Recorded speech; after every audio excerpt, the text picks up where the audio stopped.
All right. I think we are live now. So if you're online, I'm sure that you can see us, join us.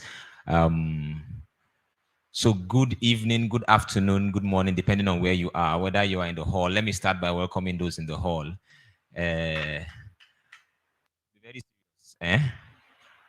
As I'm seeing all your faces now, I'm getting very afraid because I'm now wondering why all of you came. So whether you are here in the hall or you are joining us online, honestly, um, I am I am a little bit afraid now that I'm seeing these very serious faces because it's like, okay. So let me give a full disclaimer here.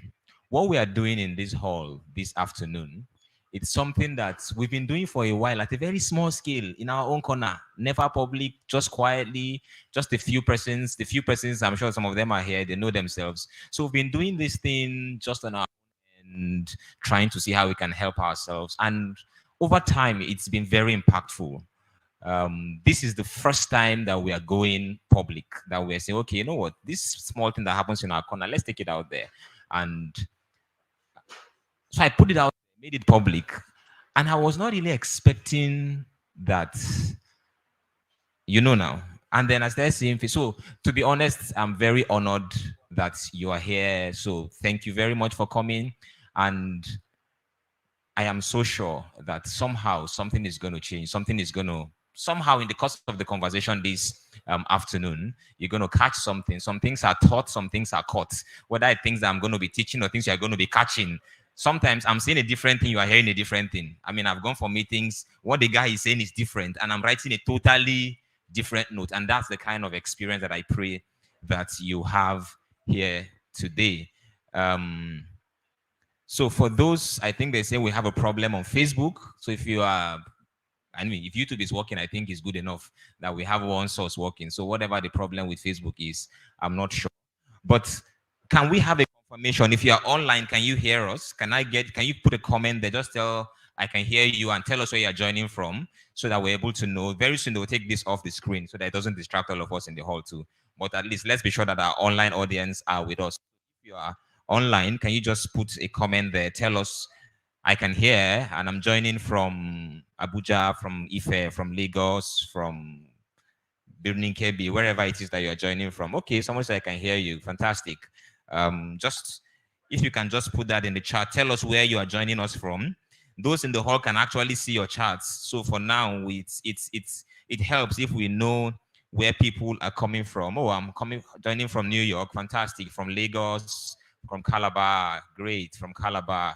So yeah, we have Abuja, Lagos, Osun State, from Lagos. Great, great. That's fantastic. I'm excited that those online can hear us. So we can take that off now. Are we good? All right. So for those of you who are probably coming for this kind of a meeting for the first time, and in our own office, we used to have this kind of meetings. What do we call it again? One Monday, they shall give it one name, Monday something, whether it's Monday meeting or something. It's not happen every Monday, but the Mondays it happens, it's like a mini conference. And so for those who have been attending those kind of meetings, they will be used to the pattern and the direction we'll be going. But for those who are not, we're going to go. I hope that you get used to it as we start. I'm going to start by playing a very short video. I found one video on TikTok, very interesting video. And while they get that ready, let me just set the stage for that video. Now, I'm sure you are here because there's something in your life that you're thinking, I need to change something. I need to experience some shift, some change a little bit. However, most times, unknown to us, our entire life that we're living is a script that is playing out based on a programmed ideology that we don't even know we have. Everything you are doing today, you are living a life based on the programming you received while growing up. Is somebody manning this? Okay, good. The family you were born into has set a lot of things that has created your own idea of what is possible, what is normal, and what to expect. And unknowingly, we go through life living out, making out decisions based on that script. But for once, before I play this video, I want you to make an assumption. Just assume that you didn't grow up. You just landed from heaven. Bam. So assume that you don't know anything you know. The way the world works, you don't know how it works. How life runs, nobody taught you. Just assume you landed from heaven, bam, and you just came out. And I'm taking this particular example because a friend gave it and it stuck with me. And you landed or wherever you are. And of course, you are a human being. So after like an hour, 2 hours, 3 hours, you start feeling hungry. You start feeling thirsty. And you're wondering, how does life in this place work? Imagine you're an alien. How does life on earth run? But you are feeling thirsty, you are feeling hungry because you're a human being. And you know that, okay, to quench my thirst, I need water. But you don't have water. And as you are standing, you see someone comes in, walks into a shop, brings out something from his pocket, gives them, and they give him water. And he drinks the water, and he goes, what was that? Now assume that you don't know how the world works, you don't know anything. So what was that in his pocket? You don't know. And that person comes, brings out the same paper, gives them, they give him water, and he drinks. And you go and say, I want water, and they say, bring something. And you say, what is the something? You don't even know. And then somebody starts educating you on how the world works at that point. What's the first thing that person is going to tell you? That to receive anything, you must do what? You must give something. And that is the way our world works. Now, you say, okay, that thing they are giving, what is it? They say it's money. Money. What is money? For exchange, for collecting things. Where does money come from? Who makes money? Please, if you studied economics, just assume that you are not here. Assume that this is, let's leave proper economics. But it is created by one set of people called government, central bank, whoever you call them. Okay, can I go and collect? No, you cannot go and collect. If you go there with a gun, that's robbery. So what do I do? Can I take it? No, you can't. That's stealing. So what do I need to do? And they begin to give you the principles on which that money flows. And the first principle they tell you is that the only money that you can spend, or the only money you can get, is money that was once in somebody else's pocket. Unless that money has entered somebody's pocket, it cannot get to my pocket. How does it get to the first pocket? That's why I say economics people, forgive us. But that is the principle. Money is moving. But for the money to come to you, somebody else must have had it. And then, but you cannot bring out a gun and collect it from him. Something there's, so how do you collect? Just assume that this is blank brain. They are trying to educate you from the beginning. Now, just with that in mind, let's look at this video. Please play this video. I saw it on TikTok, so I don't own the video. But look at it, and then I'm going to ask you a few questions after it.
Enough to pass the message.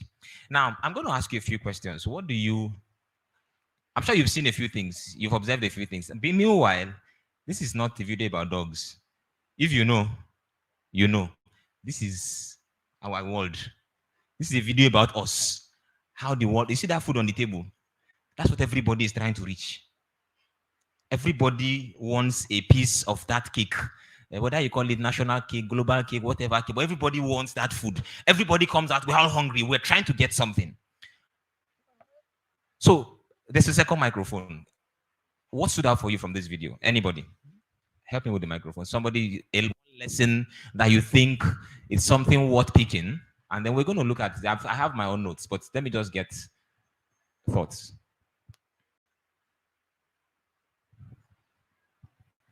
Good afternoon. My name is Kufre Ekanem. I learned from the third guy that tried to jump onto the stage and get money, fell down, went back to the starting point. I learned that when you fail, you have learned enough to do it faster and easier. Thank you. When you failed, you've learned enough to do it faster and easier. Okay. But my work has become easy. The hands I'm seeing coming up, I know wisdom is coming. My name is Michael B. The size of the table and the meal there definitely won't contain all the dogs, even if they got on top. It is not equal. That table was not designed for all the dogs to get there. That is, see, I need to find out this man's background. How you saw that thing. That table, okay. They didn't put anybody's name on that table, oh. There was nobody that was saying, this table is reserved for you. But know that not everybody can comfortably sit on that table. We'll get there. I'm Priscilla Ahmed. What I saw in that video is that there's a process to life. Okay. And no matter how you run around, if you do not follow the process, you can't get there. I love that. There's a process to things. There's a how for getting things done.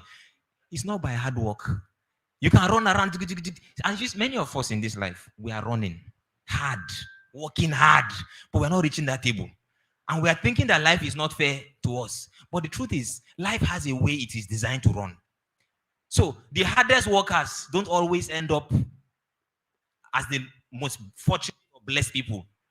There's a way this thing is designed to run. Yes, man, somebody else has the mic. Okay, my name is Chum. I noticed that the people who are the dogs who went straight, as in trying to use shortcuts, that they all came back to do the right thing. The shortcut was actually long cut at the end of the day. Anybody trying to cut corners, cut back to the start. Let's take Noel, the last one, and then okay, there's one there. Okay, yes, let's take that before Noel. Okay, good evening. My name is Jude. I noticed that the table was already set and the puppies or dog didn't have to do anything to set the table. All they needed to do was to follow through the rail, more like the track that leads them to the table. Okay. It's like the system was already set. They didn't design the system, but they have to play by the rules that they met. Remember I told you, we all came to this world. We didn't create the system of the world. But by observing, we learn, how does this place run? And if you don't play by the rules of the place, you can't get anything. Okay, last one. My name is Noel. From the first puppy there, once you get to the food, don't leave the food. Chop. Once you have gotten something, hold on to it. The guy got there and he didn't go to look for it. He didn't start organizing crusade. Guys, there's food there. He just took care of himself. Now, like I told you, this video was not about dogs. So when I saw this video, I figured there's no better way to start this meeting than to realize that it does not matter whether you like the way the world runs or not. You can't do anything about it. The way the world runs is the way it runs. If you will have an advantage here, you will need to study how it runs and play by the rules. Now, for those of you who know me very well, I mean, those of you online, you could drop your comments, but I've not seen any. But if there's any comment online, please, you can just draw my attention to it. Now, there's a scripture I like. I'm also a pastor, so there's no way I'm going to say these things without putting the Bible inside. There's Ecclesiastes 10:15. Does anybody have a Bible on your phone? I would love you to give me that scripture. Ecclesiastes chapter 10, verse 15. Don't worry, we're not projecting. Just if you have a Bible on your phone, just look at it. Great book of wisdom there.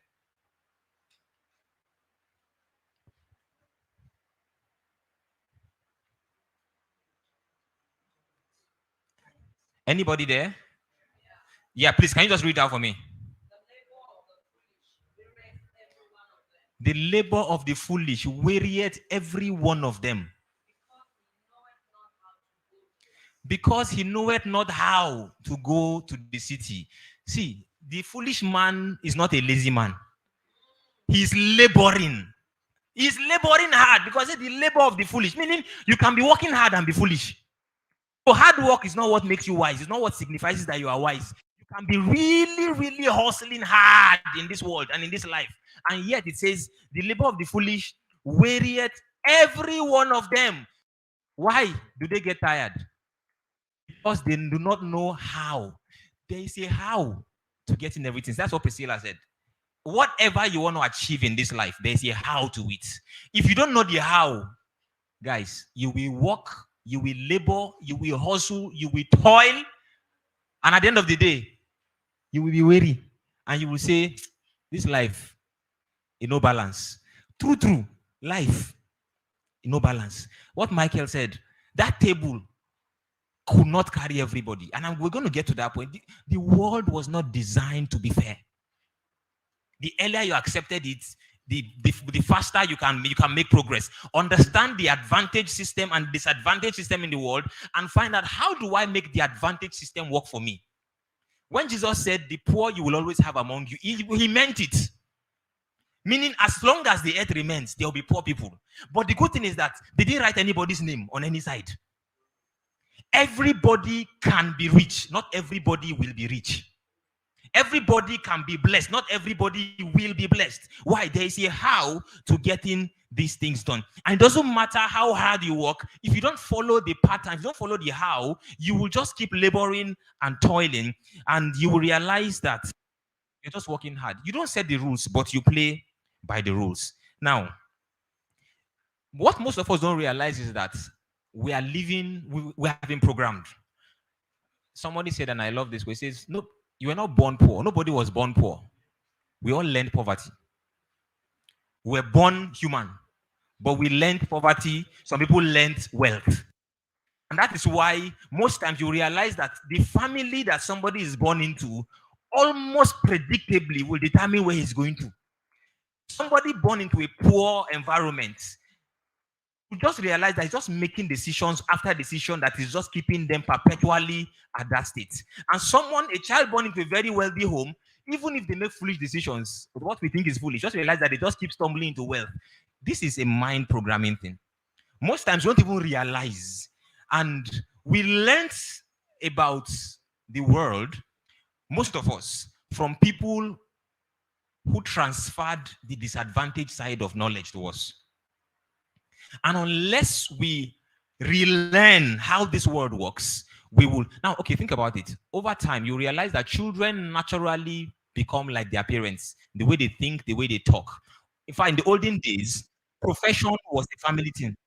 If your father is a hunter, you will also grow up to become a hunter. Is it because there's hunting DNA in your family? No, this child just grew up and saw hunting, and all he knows is hunting. So if your father is a farmer, you grew up to be a farmer. If your father is a blacksmith, you grew up to be a blacksmith. And how it plays for us today, if you grew up watching your parents or watching the people around you earn money by selling things, in your mind, it's been hardwired, programmed that the only way to make money is to sell things. So you grow up looking for what to sell. If you grew up around civil servants who go to work and earn money, your wiring is that the only way to make money is to get a job and work and earn money. So naturally you grow up, even when there are opportunities around you, you can't even recognize them because it was never put in your mind. You've never been used to it.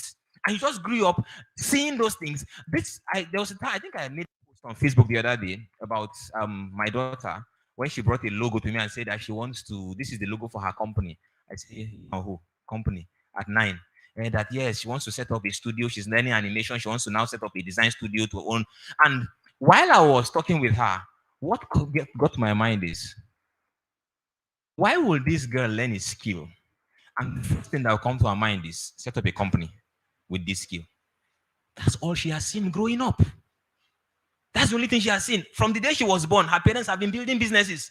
So what she knows they do with skill is not to get job, is to start business. It's her wiring. And so the wiring is such that anywhere she goes to, she's looking for opportunity. What can I create? So many of us now, don't blame yourself. So why am I starting with this? So that you can understand where most of our problems is coming from. Most of our problems are coming from the growth, from the background we got. And each of us has to get to a point in life where we take absolute responsibility and say, from now on, I am responsible for what's next.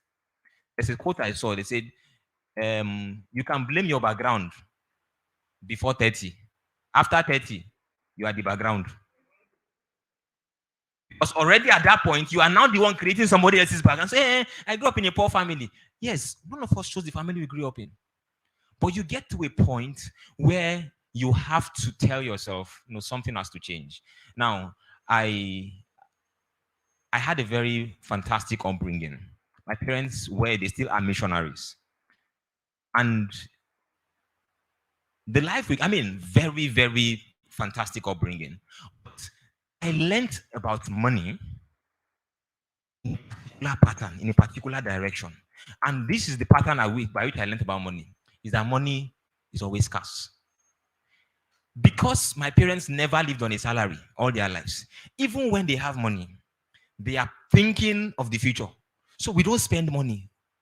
We keep money. And see, in that kind of situation, my mom, fantastic woman, the day I got admission to the university, she took me to the bank, UBA, and did a change of SIG. She had opened the account for us since we were small. When you enter 100 level, they hand over your passbook for you. Your school fees is there till you graduate. If you like, blow it. Now, so why am I saying this? But while that was a very, very modest and very fantastic plan executed, we grew up realizing that even when you have money, you manage it. And that became the wiring. And I grew up, got married, started my own home with that wiring. Money, you don't spend it, you manage it. It's never enough. I can't forget the day we're living on Atiku. My wife bought a baby walker. Ayo was just about maybe a few months then. She bought a baby walker. And I got home and I saw the baby walker. And I got very angry. Why was I angry? It's too expensive. We should buy a cheaper. And I was like, excuse me. This is our daughter. You are not at home. I am the one at home cooking in the kitchen. This girl needs to be able to move around inside something safe. And for me, my thinking was manage. Until I got to a point one day I realized, wait. I think I grew up with some sabotaging beliefs. That even when I am at the verge of a breakthrough, I don't see it because the background in my head, the script playing in my head is telling me, no, not for people like you. You don't belong here. You don't deserve this. And over time, that became the background. So first of all, if you are in this meeting, the first thing I need you to do is to tell yourself, from today, I'm responsible for whatever happens going forward. And look, as long as you keep looking for somebody to blame, you will always find somebody to blame. And the truth is, did you see those dogs? There was one of the dogs that had almost gotten to the top, and then somebody gave him sideboard and he came down. You can go down and say, that is not fair now. Somebody kicked me. There's no referee. There's no yellow card. You see, in life, that somebody did something, who is judging? Almost nobody. Even if you are in Nigeria, even the system that is supposed to be a justice system is, I didn't say anything. But you see, first foundation, life does not reward you according to your efforts. Life rewards you according to the knowledge that drives your effort. That is why two people can work 8 hours every day, work as hard, probably had the same education, the same skill, working in a similar, using the same skill in different places. One of them is making 1%, the other is making 100%, and they go totally different directions. It is not the effort that you put in. It is what drives the effort that matters. And that is why we are actually having this conversation today. But let me start from a point that I think many of us are suffering from, particularly those of us who are Christians. I don't know who had told us that spirituality is synonymous with poverty. I don't know where that came from. I'm on a WhatsApp group somewhere. Somebody made a post sometime in the week. I read the post. I typed. I went back. I just deleted it. Just for myself. Because I wanted to start. My mind, I'm like, where do I even start? I think you're on that group now. You know what I'm talking about. As in the person is like, no, we are supposed to be poor because we are ministers. So we tell ourselves that somebody has a Bible. I'm going to need some. I'm going to refer to the Bible a lot of times. 2 Corinthians chapter 9, verse 11. I love that scripture. And I would love if somebody can read that scripture for me. 2 Corinthians 9, 11.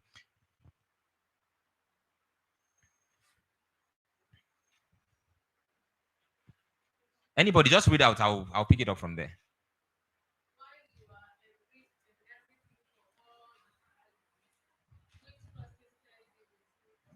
Okay. My version says, you will be made rich in every way so that you can be generous on every occasion. And your generosity will bring thanks to God. It says, you will be made rich in every way. Every way.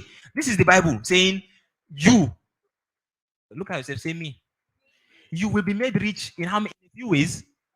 In every way. So that you can be generous on every occasion. So that's, if your generosity is seasonal, it's only at the end of the month that we can see something, you can see change in your hand. It means that you have not fulfilled the scripture. Your generosity should be any day a problem arises, you can respond to it. You are made rich in every way. Lack and poverty is not synonymous with Christianity. In fact, it is. I don't know who has told us that lie. One of the stories that they used to tell us, to plant that in our mind, is the rich man and Lazarus. So Lazarus was poor, he went to heaven. The rich man was rich, he went to hell. So somehow they have planted that subtle seed that if you want to go to heaven, be like Lazarus. That is a total lie from the pit of hell. Why should I be Lazarus and go to heaven when I can be Abraham and still go to heaven? When Lazarus got to heaven, who did he meet? Do you know Abraham? In Abraham's house, when random visitors kill cow, what you do as wedding reception, as in, you do reception, you plan to kill one cow. This is lunch in his house. When he went to rescue Lot, the Bible says he took how many men? 318 men. Do you know what it takes to feed 318 men every day? That guy hold now. Yet they say he's the friend of God. So why is your own Lazarus? Why is it Lazarus that you want to be like? Have you heard of Job? Job, a whole Job. That, as in God's party, God told him, have you seen my guy? I mean, when you read the book of Job, you tell yourself, if there is a Job in the Bible and there's an Abraham in the Bible, why on earth am I trying to be Lazarus? So first things first, you need to delete that mentality about being like Lazarus and being poor. It does not mean that's not what makes us spiritual. Psalm 71 verse 21 says, thou shalt increase my greatness on every side and comfort me on every side. Meaning that partial greatness is not the it's not the complete greatness that God gives. Now, do you know what that scripture means to me? That shall increase my greatness and comfort me on every side. Some of us have received God's comfort on some sides. Some of us, spiritually, we are fantastic. You can kill the devil. You can sack all the demons on the street. But after you sack the demons on the street, the landlord comes and the landlord is a demon you cannot drive because you can't pay your rent. No, that is not correct. That's not correct. Some of us, we are blessed financially, but there are other areas. Maybe it's your health, maybe it's your relationship side. Some of us, you have so much money, but influence zero. On your street, they are making decisions. Nobody's even asking you. Nobody's even checking whether they have told you. You are just insignificant. No. That's not. Did you hear what it says? And they shall be influential at the gate of the city. Meaning, when they are making decisions, they need to consult you. That is balance. That is balanced greatness. You are spiritual. You are financially balanced. Your health is okay. Family-wise, your children are okay. It's not as if one thing is not working. Everything needs to work in your life. That is the kind of growth and balance that we are looking for. And I need to mention very clearly, I think it's one of my friend Itoro that says, being broke and being poor are two different things. Being broke is temporary. Being poor is a lifestyle. So you can be temporary. So one day I can say, okay, where's what? I say, no, not temporary. I mean, temporary is a temporary need, but by tomorrow, by next tomorrow, I can meet that need. That is, it happen. But if that becomes every day tomorrow, every day next tomorrow, you have moved. And there's a book we read during the lockdown, Change Our Life. Honey, Why Are We Poor? What's in that book? By Steve Harris. You've seen the book. Please, I recommend that book if you look for it. Honey, Why Are We Poor by Steve Harris. And the subtitle says, Poverty has evolved. He now lives in a good part of town, has a good job, drives a good car, but is broke. So the new poverty now is you have a car, you have a job, you live in a nice house, but you are just constantly broke. That's the new poverty. Before now, poverty is that you don't have food. Now you can. So outside, people are seeing like, man, this guy is comfortable. You know, we dress well, you wear a nice tie, nice suit, but you know, this ground that you match, you know, balance, you know, level. And there's nothing there. Now, we're trying to have a conversation on how do we live this life at a different level. Because while you are here struggling with these things, you are seeing people living the life. What do they know? How many heads do they have? Even very spiritual people who are born again, they are doing nothing wrong. They are not stealing, they are not cheating, they are not doing anything underhanded, but they are living this life comfortably at a different level. There is something they know. The labor of fools weary every one of them, for they don't know how to get into the city. Now, for some of us, we were not. The thing caught us. You know, there's one school reading the book of Proverbs with my wife the other day, and she pointed out something. She said the Bible says, "And poverty will pounce on you like a bandit." What's in that scripture? Meaning, you can be going your goal, you are comfortable, and poverty pounces on you like a bandit. Oh no, you just like that. Excuse me, I was not poor. How did I get here? That's the poverty that's like a bandit. It just showed up from nowhere. How did some of us get to this point? Now, there are many factors. There are many reasons. I'm going to probably just explain two of them. Number one, the environment to find ourselves. If in 2014 you were earning 50,000 naira, that was $250. Today, 1,000 is how much? Okay, let's not go there. $250 today is how much? That's almost 300K. So if in 2014 you were earning 50,000 naira, to live the same quality of life you were living then, you must be earning 300,000 today. Your salary must have multiplied by 6 times. Your salary has not changed by 6 times. You have become poor. Poverty like a bandit, nephew. And that was the bandit of Nigerian poverty. Sorry, if you are online and you're not in Nigeria, you don't understand what we're talking about. I know that. So those are our friends from all over places. Just for at this point, we know what we're talking about. Now we did this place. We know how this thing is. So you will just realize that the quality of your life just kept on dropping and dropping and dropping and dropping. Today I was at the mall. I wanted to buy sneakers, chocolates. And the small miniatures, the tiny ones, I saw 3,000. I'm like, excuse me, when did we get here? 3,600. The last memory I had was like 1,001, 1,002. And this is not long ago. How the thing kept changing? You know, I just kept, you know, you just go and you pick some things, and which is the level that all of us are praying to go to, where you buy things not because of the price, but because you need them. So when I need this thing, I pick it. I don't care the price, I pay for it. That is the level. That is how to survive this our economy. Where you don't transfer your happiness to a third party. NEPA does not determine when you are happy. CBN dollar rate does not determine when you are happy.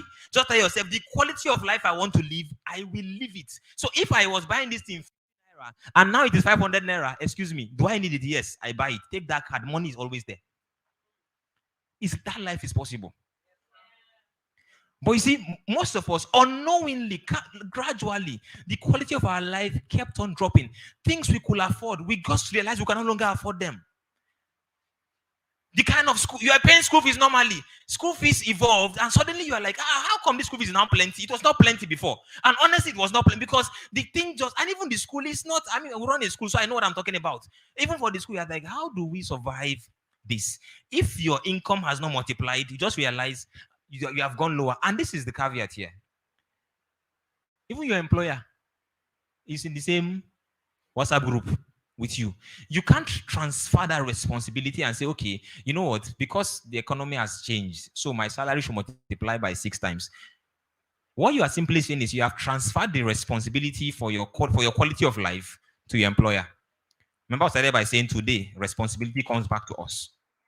Nobody's responsible for the life I live after today. I am going to take ownership and responsibility in life. Now, the second reason why poverty pounces on some of us like a bandit, because we keep growing.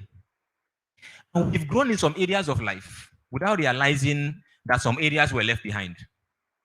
The example I'll give you, let me illustrate this. So you are a young person here. You were single, you were living with your uncle or with your parents, and you were doing forex, doing crypto, and you are hitting like 25K, random 25K, 35K a week or a month. And it was big money. I mean, money just go online and do one or two trades, and then at the end of the month, you have 50, 60K, and you're like, wow, life is good. You forget that you're not paying rent. You're feeding only one mouth. Now, you will feel that you are becoming a big boy. You got married. You now live in your own house. You used to stay probably one room before. Now you have needed 2-bedroom apartment. A second mouth has come. A third mouth has come. School fees has entered. Suddenly, the 60K is still coming, but you don't even realize it's still coming. Just realize, why am I suddenly broke? Because the things that were sustaining you 5 years ago can no longer sustain you today. So your family has grown, your expenses has grown, but your income sources have not grown. They have remained the same. You probably have a business. The business is still doing the way it was doing all along. But because you have grown and the economy has combined with your growth to make your life more complicated, just realize that what suddenly happened to me? Why am I no longer able to live the life I used to live? Sorry, it's not village people. It's just the way things are. Now, how do we resolve this? These realities have adjusted and have changed many things for us. And you know what we have done? Our natural response, we have adjusted our life to fit into the realities. So I used to earn 100K, I still earn 100,000. But now 100,000 cannot do what it used to do. So what do? Let's change house. Let's go for a smaller house. Let's change the brands of food we eat. Before you used to buy peak milk. Now you've gone to 3 crown, then you've gone to crown, then to 1 crown, and then no crown at all. You just kept on adjusting, hoping that something will change. Newsflash, nothing is changing until you change. The circumstances will not change. You are the one that will take ownership and say, I will change the circumstances. And you see, God has given us this great power. And the brain is some crazy part of the human body. If there's any doctor here, the brain, the neuroplasticity of the brain means you can actually acquire any level of knowledge into the same brain. So you can increase your knowledge and change the total outcomes of your life. This is the point here. We have cut our coat according to our cloth, and we continuously reprogram ourselves for poverty. But this is even the most dangerous. If it's only us, I don't have a problem. We now have children we are raising, and we are programming the same mindset into them. How many of you in recent times have told your children, we can't afford this? Knowingly or unknowingly, you have said it out. That's too expensive now. Do you think money is easy to come by? You are saying those things out of the frustration that you're taking out on everything and everybody. But what you don't realize is happening is you are programming another generation. And we're going to go on.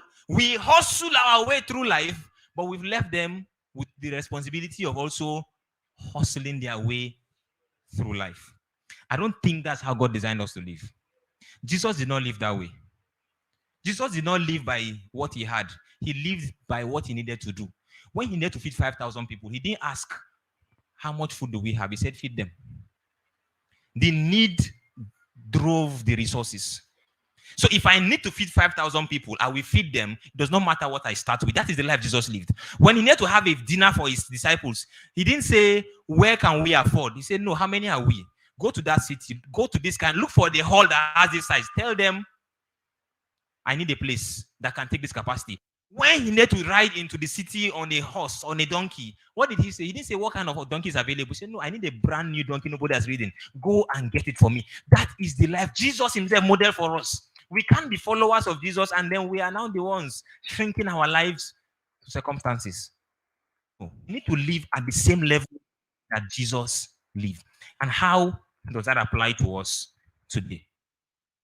I think, and I tell myself, sometimes the situation repels to tell you otherwise, but I try to remind myself, no, I should be able to eat if I feel like eating, not what is available. I should be able to travel the way I want to travel. Recently, if you've been traveling and you are familiar with our brethren at Ibom Air, you know what they have done recently. You know, some months ago, we got a challenge. My wife and I, a friend dropped a few questions that really gave us a big challenge. And it was actually hard. They asked the question, said, Dr. Elizabeth, at your level and with your qualification and the kind of work you do, if you work for a company, will they send you on an assignment and you fly economy? And I'm like, okay. And I began to actually check with my own colleagues and some of my contemporaries. Official flights, local, they don't fly economy. Their companies fly business. And I asked myself, okay, I am the company, I am the employer, I am the employee. Look at the price. So one day we got angry. And my wife said, you know what? From today, start flying premium. In fact, we won't sit at the airport again. We'll go to the premium lounge. We are changing the level of our life. You know what? Premium lounge, whatever it is. And I go to Lagos Premium Lounge, just walk in there, give them the card, they swipe it. They give me the coffee and I sit down, make fantastic contacts. I enter the plane business class and I sit down. And I think we did it for a number of times and then they changed the price.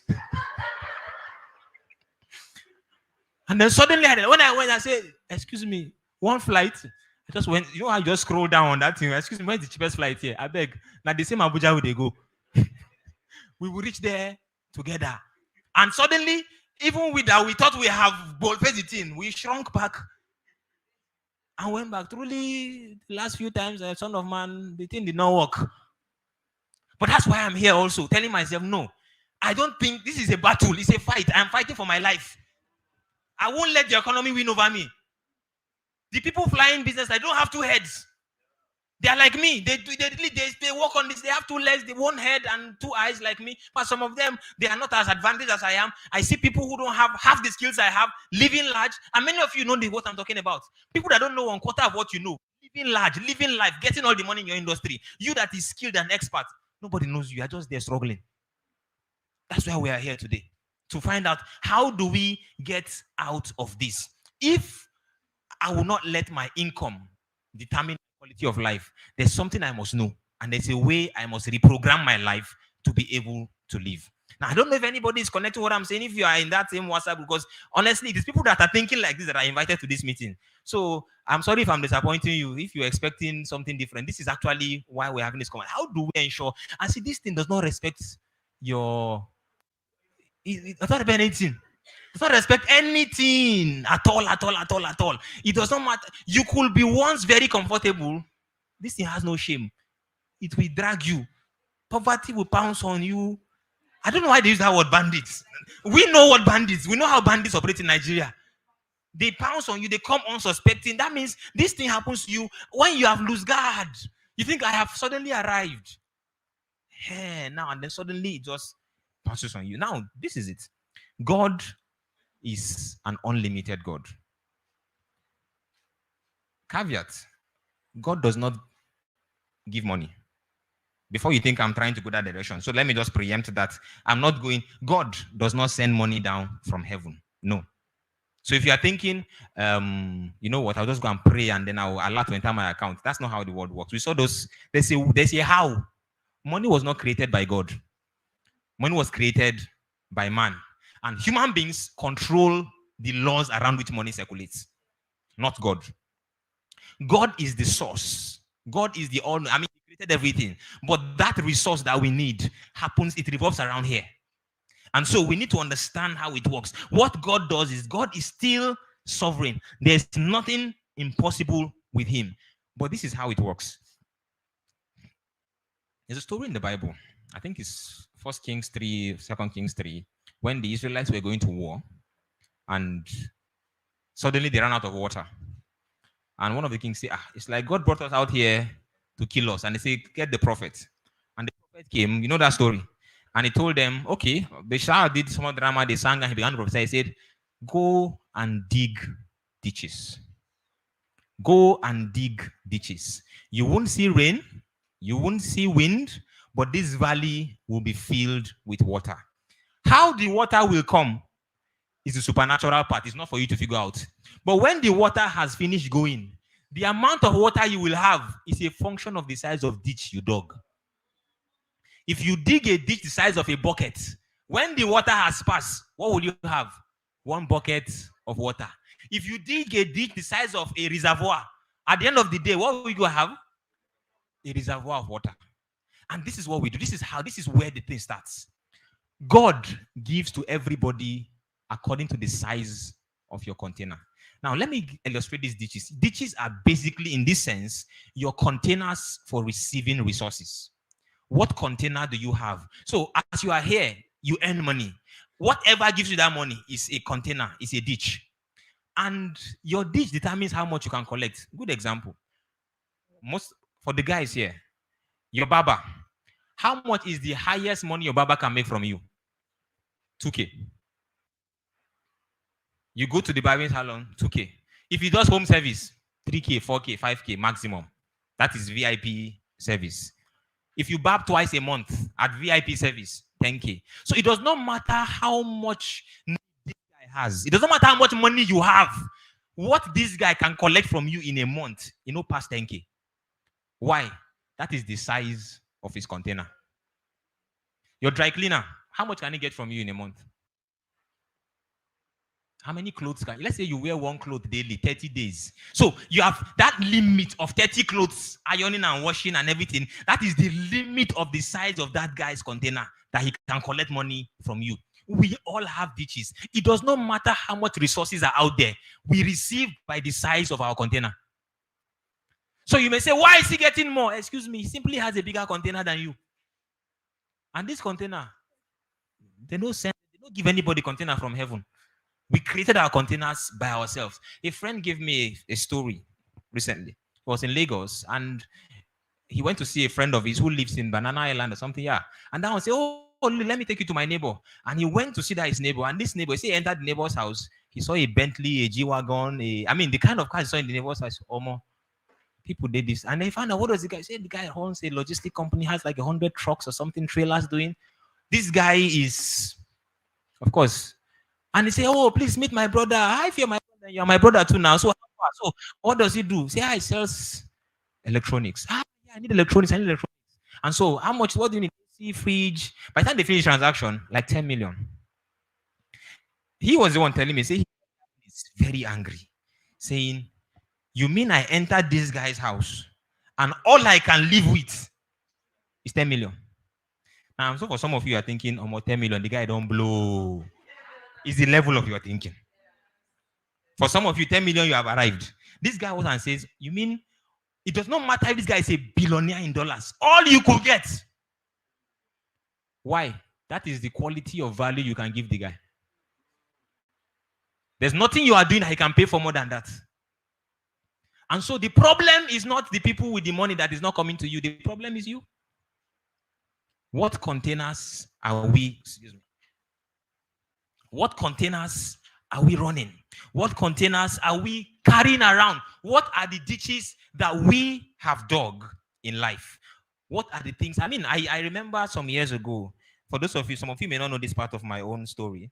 So I have done plenty things. One of it was I volunteered to work for an NGO in Chad, somewhere around 2012, 13. So I was in the Darfur region, one refugee camp like that, teaching computers and doing stuff. And volunteer service, I was not paid.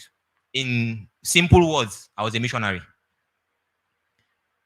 And so I was trusting God for my daily needs. So whenever I travel, to get to that place is by the border with Sudan. From here to that place, 5 days journey. One day you get to the northeast, one day you enter Cameroon, the next day you cross Lake Chad, then you start traveling, you go 5 days of rigorous journey.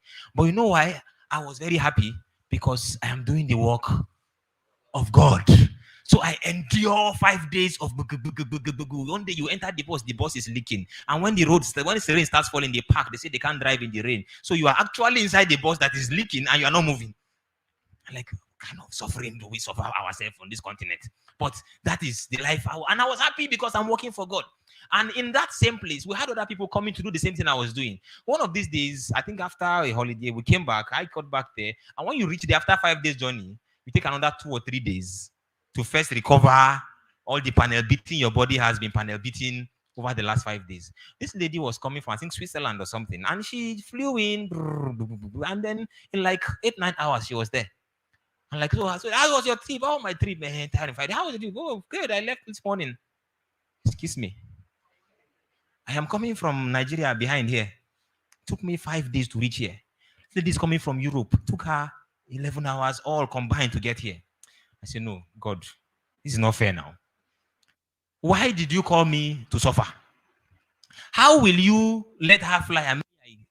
And I was very angry. And that's a good thing. I was very angry. I actually went to pray in anger. I'm like, God, no, this is not fair. This is not right. You know what God told me? You asked me for bus ticket. I gave you. She asked me for a plane ticket. I gave her. How am I unfair? I gave you what you asked for. Hey! I said, wait. So I am the one doing myself. That day I told myself, this is the last day I enter bus on this journey. Friends, I never took bus again on that journey. After that realization. Like I told you, life does not reward you based on your efforts. Life rewards you based on the knowledge that drives your efforts. It is the same prayer I was praying before. But before I was praying for God, transport at all. Let me just go. So you want to go to Lagos and you say, God, I need, just go and check. When they say, somebody will ask you, how much is transport? You go and check what is good and tell them it's 32K. And tell them it's 32K. And God has told that person, or somebody just wants to bless you. But based on your own expectation, you have this time determined how far God and whatever the universe. So if you are out there, you don't believe in God, okay, let's call it universe. We know we're referring to the same thing. But all of us shall somehow, and then there's a being somewhere that is somehow sovereign over everything. But understand that most times it is from our mind that these things begin. That's why Solomon said something. I've seen an evil under the sun. Princes walking on foot, kings riding on horses. Why did he say so? This is because you see this earth, this system of the world. God does not run the world by miracles. This entire world runs on principles. Some of you must have heard me say this before. The world does not run on miracles, it runs on principles. God has put in systems to run the earth, and after creation, God does not need to perform a miracle for the sun to rise every morning.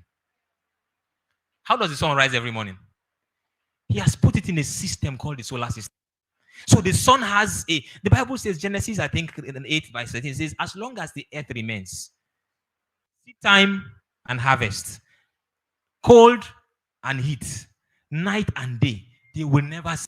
These are the principles on which the earth runs. You can almost predict what will happen, meaning God has given us the power to control the outcomes that happen. And this is where the problem is, particularly with those of us who are very born again and religious. We know God, but we ignore the principles. And we expect God to ignore the principles to settle our foolishness.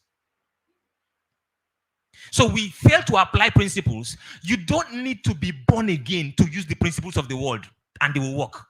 God has set principles. For example, when you breathe in, do you need to pray to breathe out? Why? There's a respiratory system it's called a system. When you eat, the food naturally digests and the waste comes out. What is it called? Digestive system. The systems are in place. You only need a miracle when the system breaks down. So miracles are when systems have failed due to something beyond you. Maybe sometimes it could be your own foolishness that broke down the system. I say, God, I messed up. Please help me fix the broken system. That is when a miracle is. But if you understand the principles that run the earth, friends, you can almost run your life and you won't need a miracle. I know when I'm saying something, I'm getting a bit uncomfortable. What is this pastor saying that we don't need God? Yes, I'm saying it with my chest. If you understand the principles, there are principles. And these principles, there are plenty. Principles of, I can't start going to them. There are a lot of them. But when you understand them, it's like saying, the human chromosomes. We have X and Y, or let's use genotype, A and S.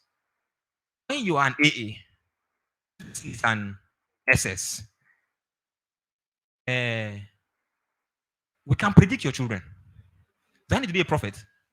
No, I just need to know biology. These are the permutation. This is the possibility. It is not, if I be a man of God. No, I don't need to be a man of God. God has put those things down in place. And so, everything that runs the earth, people that understand the systems, People, servants who understand the system, ride on horses. Princes who ignore the system, they walk on foot. After today, by God's grace, you will realize that we need to change the systems that we engage. And it starts by changing the way we think. So, first things first, how do we create ditches? Digging ditches. How do we create ditches? What are the systems we have in place for legitimately collecting people's money? Remember, I started by saying the only money that can enter your pocket, money that was once somebody else's pocket. So, go back to that guy who landed from space and he needs money, he needs water. What he needs, he's thirsty. What he needs is water. This money he does not have. And someone tells him, for someone to give you money, you must first give him something. What is the something? It's blank, it's undefined, it can be anything. But you can create anything, find out what this man needs. If you give him, he will give you his money. And you will take that his money and get what you need. That is the principle. It's called currency. Why? It's flowing. It flows. Money does not stay in one place. Every money, that's why money is currency. It's because it's river, they flow. They say no man steps into the same river twice. Either the man has changed or the river has changed. It's very, what are the odds of money that left your hand coming back into your hand? Very, very, the odds are very, very, very, very, very low. You always have money, but it's not the one you had before because it is flowing as it's circulating. The day you stop doing the things that make money flow in your direction, if you like, pray. There's a man of God that said this in one day, and they almost crucified the man. When the man says, prayer does not solve poverty. It does not, sirs. It does not, man. Prayer does not solve poverty. What prayer does is that when you pray, God gives you revelations and ideas. Then what you do with them, engaging the system, is what solves your poverty. So many of us, God has given us ideas and revelations, but we have not taken them to engage the system. And we're expecting, saying, God, why have you forsaken me? God did not forsake you. God has always been there. He didn't go anywhere. So the breakthrough you might need might not be the breakthrough you think. If today God makes a breakthrough and you just suddenly run into Aliko, Ali Cash, or who are the popular, Tony Elumelu. These guys have money to do anything they want to do. But if I meet him today, how much can I collect from him legitimately? That is a definition of the value of you as a person. How much you can attract is a function of your personal value. How much value can you bring? So don't say, this is the head of when two people offer the same service. You say your service is 1,000 naira. His own is 10,000 naira. And people look at the two of you and they pay for his own and leave you. Why do you think that is? Village people? No. They look at the two of you and they say, no, this guy is worth 10,000 better. It is him they look at. I was talking with a guy recently. We were having a talk, and he said, let me tell you a story. He said he does a business, he's into office design, and the kind of work he does, his money is high, some one project like 70 million. But then he realized that he had not become the kind of person that can charge 70 million. So he said he shut down that idea first and took 2 years to work on himself. Become the kind of person who can entrust 70 million naira to. Because it does not matter how good the ideas are, they look at you first. And besides every part of you, those are some of the things that, when I talk about the entire system, those are some of those things. So, meanwhile, flashpoint, you don't get wealthy or rich by collecting money from one source. You get rich by collecting money from multiple sources. And you become wealthy by creating systems that make those things happen repeatedly. Can I have the whiteboard, please? I need to do something. Now, we're going into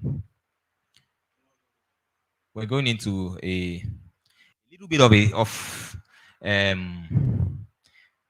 I want to like go a little bit deeper now. I need a whiteboard.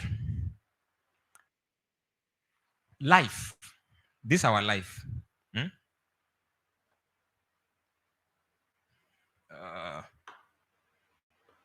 Good. You see this? Life is a pyramid scheme. Let me write it so that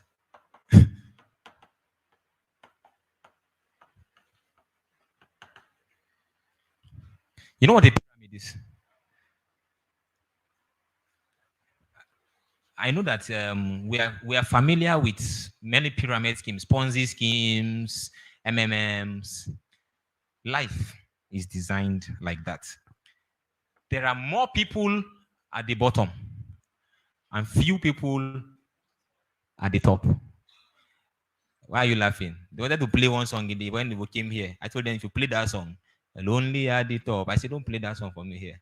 It's not lonely at the top. But excuse me, it's actually lonely at the top. You know why? Because the crowd is not up. Michael B, when we watched that video, he said something that was very profound. He said, those dogs were more than the size of that table. That simply tells you that the system is designed for some people never to reach that table. What I love the most is that they did not put anybody's name on the table, which means everybody has a chance of getting to that table, but not everybody can and will get there. The level at which you choose to play in this life determines what comes to you in this life. The crowd is here. The poor masses. Honest truth, every industry is designed like this. The crowd at the bottom, few at the top.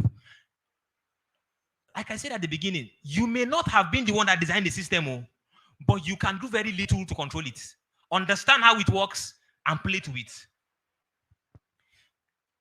If there is no bottom, there will be no top. Meaning the people at the top need those at the bottom to be at the bottom continuously for them to enjoy their being at the top. In simpler terms, the world is designed to thrive on a system of slavery. Are you still with me? The world is designed to thrive and function on a system of slavery. Meaning some people have to be at that slavery point for some people to be here and for some people to be here. And the sad part is we all choose the level we play at in life. In every industry, the masses are here and the masses exist to serve the interest of those above. Those there serve the interest of those above. This is where I have a slide, right? Can you give me that slide? Please, if you can give me that slide, I would love it now. And I'm going to show you something very, very interesting here. I had to bring this. I had to get this because the way the world is just designed to be like, it's a disguised form of slavery, but it's there. The idea is it is designed to be invisible. That pyramid is designed so that you won't see it, you won't know it. If they come and tell you life is a pyramid, you know you're at the bottom, there will be a revolt, you will get angry and leave the bottom. But the truth is, it is designed to be that way. And we were born into it, we are operating it. The pyramids are there and they are just not visible to the naked eyes. Equality is the scam that they use to make you feel that there's no pyramid. No, we are all equal, we're all the same. Excuse me, we are not all equal. The way the world is designed, no. People are not all equal. But they use that word of equality. Oh, God, look at this. This is the global wealth pyramid. So this is the amount of wealth. So $10,000 or less net worth or total annual income. This is the number of people, adults, who are in this category. And this is the total wealth in this category. Please. Is it showing online? Can those online see it? Great. This is in billions. Okay, let's leave the number. Can you see this? 68% of the world are, okay, is it me? 68% of the world, sorry. Please, James. 68% of the world are at the bottom of the pyramid. And this 68%, how much of the world's wealth do they control? What is that? 3%. 68% of the human beings, adults in the world, control 3% of the wealth of the world. This is proper generational 21st century slavery. These guys are all hard workers, laboring hard in industries. They go to work every day. But all that circulates in the 68% is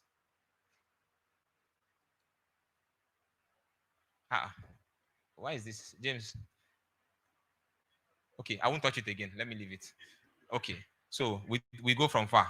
The next level, which we call like the middle class, has 22% of the world. And this 22% control how many percent? 30%. Now let's do small mathematics. 22.9 plus 68. That's like 90% of the people in the world. 13 plus 3. 16. 90% of the people in the world only control 16% of the wealth in the world. This is the wealthy. 7.7%. They control 42% of the world. Then there is the 0.1%. This is less than 1%, controlling 41%. Meaning this 90%, this like less than 10%, this 10% here control almost 90% of the wealth. 80 something percent. The remaining control 17%, that be 16%. This is the global wealth pyramid. But unfortunately, it's not only about money. In every sector, so it be. Let's take banking. Banking. At the floor of banking are the guys who work in cubicles. Day in, day out. Year 1, year 2, year 3, year 4. Slaving out for the bank. Banking only makes sense when you get to the top. You see the bank CEOs gallivanting around the world in private jets.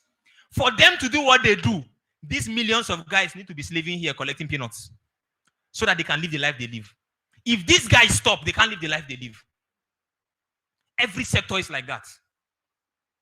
And so what they do is they try to keep us all, I mean, any almost practical every sector. I can give you examples upon examples. And like I told you, it is designed to be invisible. You're not supposed to know. You're not supposed to see it. So they come and tell you, no, we are in this together. What are we in together?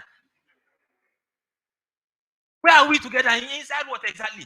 You're not supposed to know, but you see, it is the way the world is designed to be. And many of us were born at this point of the pyramid. So all we know is here. We grew up seeing everything here, and this is the easiest point. So most of us, when we want to get into an industry, we are receiving advice from people who are here. And they are telling, so somebody is in a banking job, contract staff. He's telling you, apply, come in. There's job, there's work in the bank. The person inviting you to the bank is here. If somebody here invites you to banking, it's a different thing he will tell you. He won't tell you. The way to enter is different. The labor of fools wearieth every one of them, for they know not how to enter into the city. If today we announce that, hey, we have discovered gold in Itam. So for those online, Itam is a part of our city here. There's gold in Itam. We've discovered gold. What is the average thing people want to do?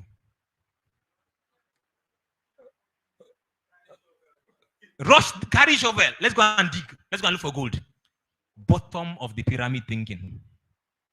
The masses, their thinking level is here. They want to be as close to the ground as possible. So they go and say, no, let's go and dig. Gold rush. And you now see crowd digging. In fact, they are fighting over themselves for a square foot of ground that has a probability of points something. So, and so people are going to work hard. Many of them may never hit gold. But periodically, one person will find gold and the story will come out, somebody found gold, let's work harder. In that same industry, you choose where you want to enter. Somebody else says, no, I want to play at the top. And the simple question that takes you one step higher is asking yourself, what can I do that makes these people here serve me? Or what can I do that all of who are at the bottom of this pyramid can now defer to me?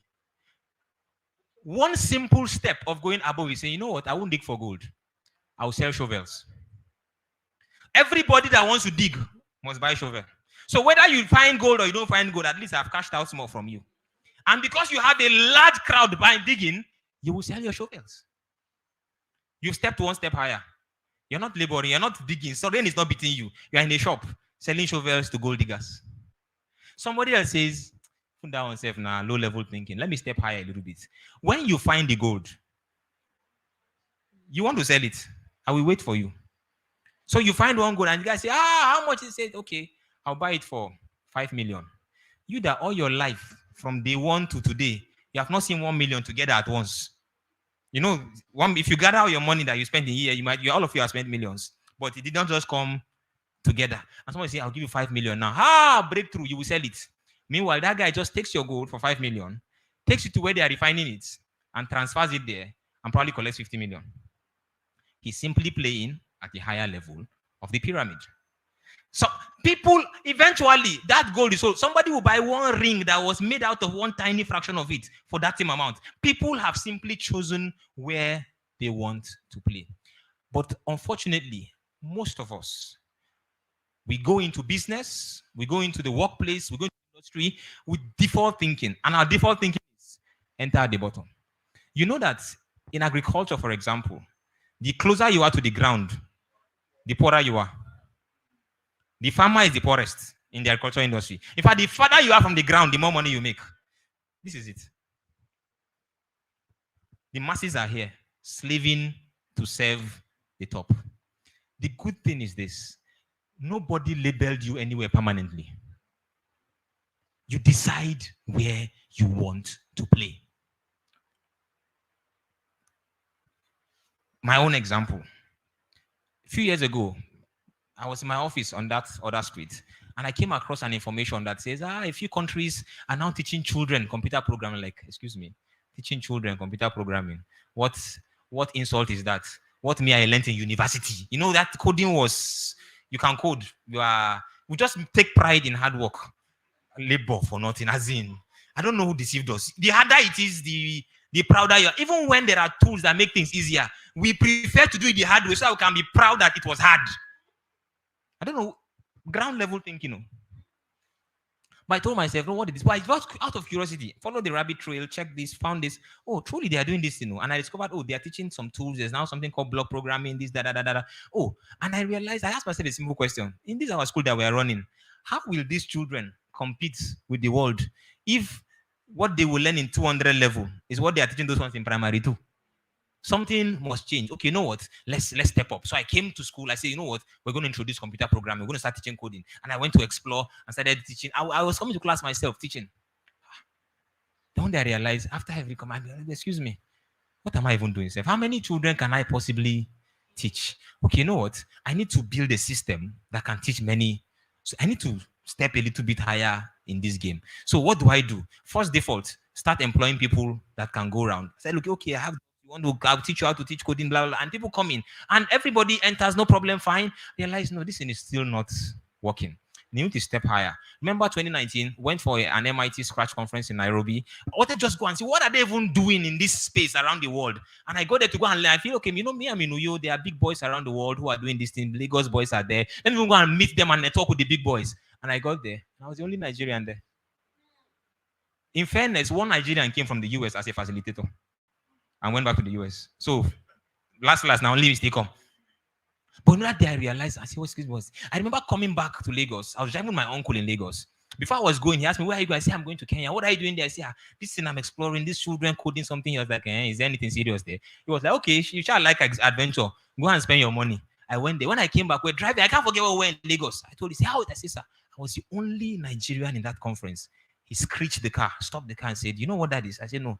So you can own that industry. I said, I said, sir, so how do you own an industry? Because he said it casually. He said, you can own the industry. I said, so how do they own industry? And he began to give me tips. He said, number one, go in loud and big. Don't go in there with humility. Go in there as if you're the only person in this space. I mean, he began to teach me things. See, that's why I say it's knowledge. People that are in this place. Who is advising you? If somebody here is giving you advice, they'll tell you, go and look for one school and be teaching coding there. But when somebody here gives you advice, the advice they give you brings you here to their level. So it's not everybody's advice. But somebody who has never done it, I mean, the person advising you how to go and farm is a farmer. Telling you, come, there's farming, come to farm, there's a farming. And you look at the person like, you follow. Yes, so that's why there's, what's our popular saying? Follow. And I literally took it practice. I said, okay, I need to own this industry. And I began to check, what can I do to ensure that everybody in this space in Nigeria defers to me? Create the curriculum, create the resources. There were no textbooks in the market. I need to write textbooks. But hey, I'm not qualified to write textbooks. I have a degree in computer science, a master's in organizational leadership. I don't be teacher and anything. Guess what? Went back to school to study education. Because I need to climb this ladder. That is where the work is. And that's why most people never climb. Because this growth is hard work. And most people are not ready to climb. So they just prefer to just stay at the bottom, where 68% of us are flangering with 3% of the resources, and we are believing that, and we are praying, trusting God that somehow my helper will come. Even when God does something miraculous and you meet the helper from here, you have no container to collect anything. So you meet the helper and you remain helpless. Because you have not grown or built capacity to engage at that level. Went to do a master's degree in the US. Crazy money that I've never spent in my life. All my staff know at that period, I was always angry because I'm always paying money. The kind of money, I don't know, what is this? We finished, wrote the textbooks, realized, okay, you know what? We can't stop there. What else can we do? Step up. This curriculum can go beyond. And we started having meetings. People started getting calls. Can we license this curriculum? Anybody who wants to use these resources anywhere in the world, gradually stepping up the ladder.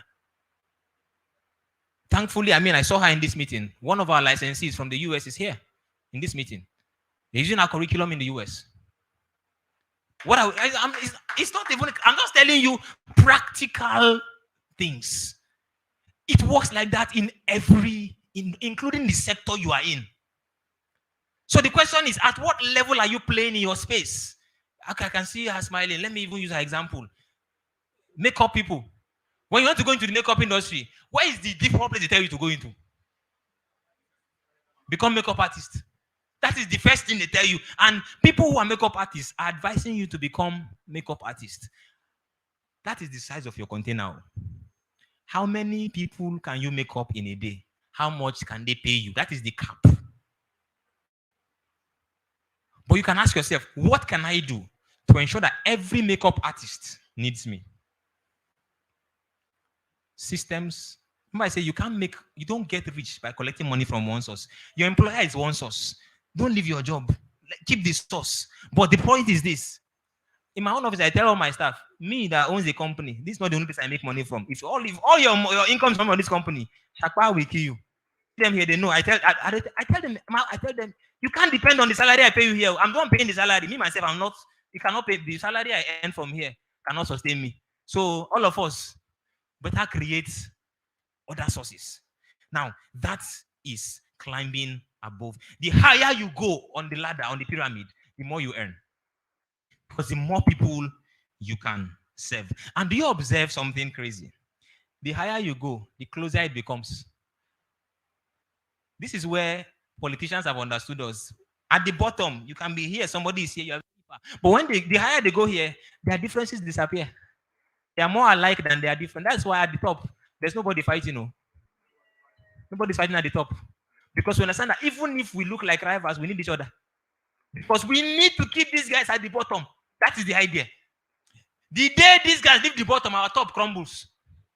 So the higher you go to the top, the quieter you become. Don't let them know. That's why I say the pyramid is designed to be invisible. You don't know. Because if you now that you know, you are getting angry at some things. That is the whole point of this meeting. To make you that get angry and say, look, we need. Now, this is everybody can go up, but not everybody will go up. If you, after all that we say here today, you will still live here and you still go back. Hi, how was that meeting? It was good. Hi, the guy talk. I talk. Makes sense. No, I don't want to make sense. I want to help you take practical steps. When you are living here, you're able to take something practical. You're able to take a practical step that can make you start doing something. Most of us, we learn these things. We were born here, find ourselves here, and we just remain and stay there. Now, your ability to ascend the pyramid is a function of who you become. Ascending the pyramid, you have to change to go up. The way you are, you can't leave the level you are. Unless something changes in who you are, that level is where you will stay. So you are saying, how do I go up? The answer is simple. You yourself has to start changing. Something has to start changing in you. And that change requires you to become a totally different person. Think in different ways, have a different kind of network. And this takes a combination of so many things, different skills, different abilities. See, network. And we're going to talk about that. One of the things. When you start going up, when you get to this point, to cross into this point, there is a door. And those doors, they have keys. Open them. And unfortunately, you know, we have attributed, there are keys, there are lots of keys in life. That's why I call them keys. We have attributed some things to some keys that don't work. Now, I get very careful when I'm saying this because I know that most people who have very religious backgrounds will get a bit, these things will sound a bit uncomfortable. When we say prayer is the master key, it's not every door that prayer opens. There are doors that open to other things. Some doors only open to relationships. That's why as you are growing, every bit of your life has to grow. That change happens. It starts with what you hear. You start acquiring new information, new knowledge, then it stretches your mind. Right now, there are meetings you go to, and you leave the meeting, nothing has physically changed, but your mind has expanded. You are thinking something new is possible. I remember some years ago when we started this growth journey, we started attending meetings. One of those years, I think it was Boldos that brought people and Woshika to you at the e-library. 10,000 naira to come and listen to her. And we said, let's go there. And we went there. Me and my wife picked 10K, sat down, listened to Bukan Woshika. I just sat down there that day and was like, oh, there are levels to this thing. We left that meeting, nothing physically different, but in our mind, something has begun to expand. That there's something something is different. We can play beyond this level. I think the next meeting, they were bringing somebody else again. I can't remember, is that Lion Olushola or somebody. And that time I told myself, you know what? I'll call all my friends. All my friends, this guy is coming. This guy, I think I reached out to a lot of people. What we'll go 10K. Somebody says, 10K. To go and listen to somebody. What is he saying? You know, that conversation filtered a lot of friends for me. I just realized, there are a lot of people here I can't journey with. If you are thinking at this level, no, then we can't move together. So we can still be brethren when we say, hey, what's up, but it ends there. People that we go far with are people that are thinking like you. Now, okay, you can move the pyramid now, sir. Let us, before this pyramid gives some people hypertension. So it begins to stretch your mind, changes your idea of what is possible, and then you start to have a new belief system. When you start having new possibilities in your mind, start thinking, this is possible. I mean, what made me think that I can write textbooks that schools will use? Who am I? But I now realize at that point also that those people writing textbooks, they didn't write it about them when they were born. That this one will write textbook, this one will not write textbook. Everybody just decided this is what I will do. And you step in there. And the ability to take those kind of bold steps are a function of your new belief system, which is a function of the things you have heard over time. So you may say, hey, it's just information. Not because English they speak. We are speaking English, yes. But over time, the English you keep hearing, the talk you keep hearing, begins to change your mind about what is possible. And suddenly you have the courage to take some steps. I was thinking, is this guy, what is driving him? Something new is driving you. And then this new belief system begins to begin to take steps, and those steps now start putting you in new circles. New circles.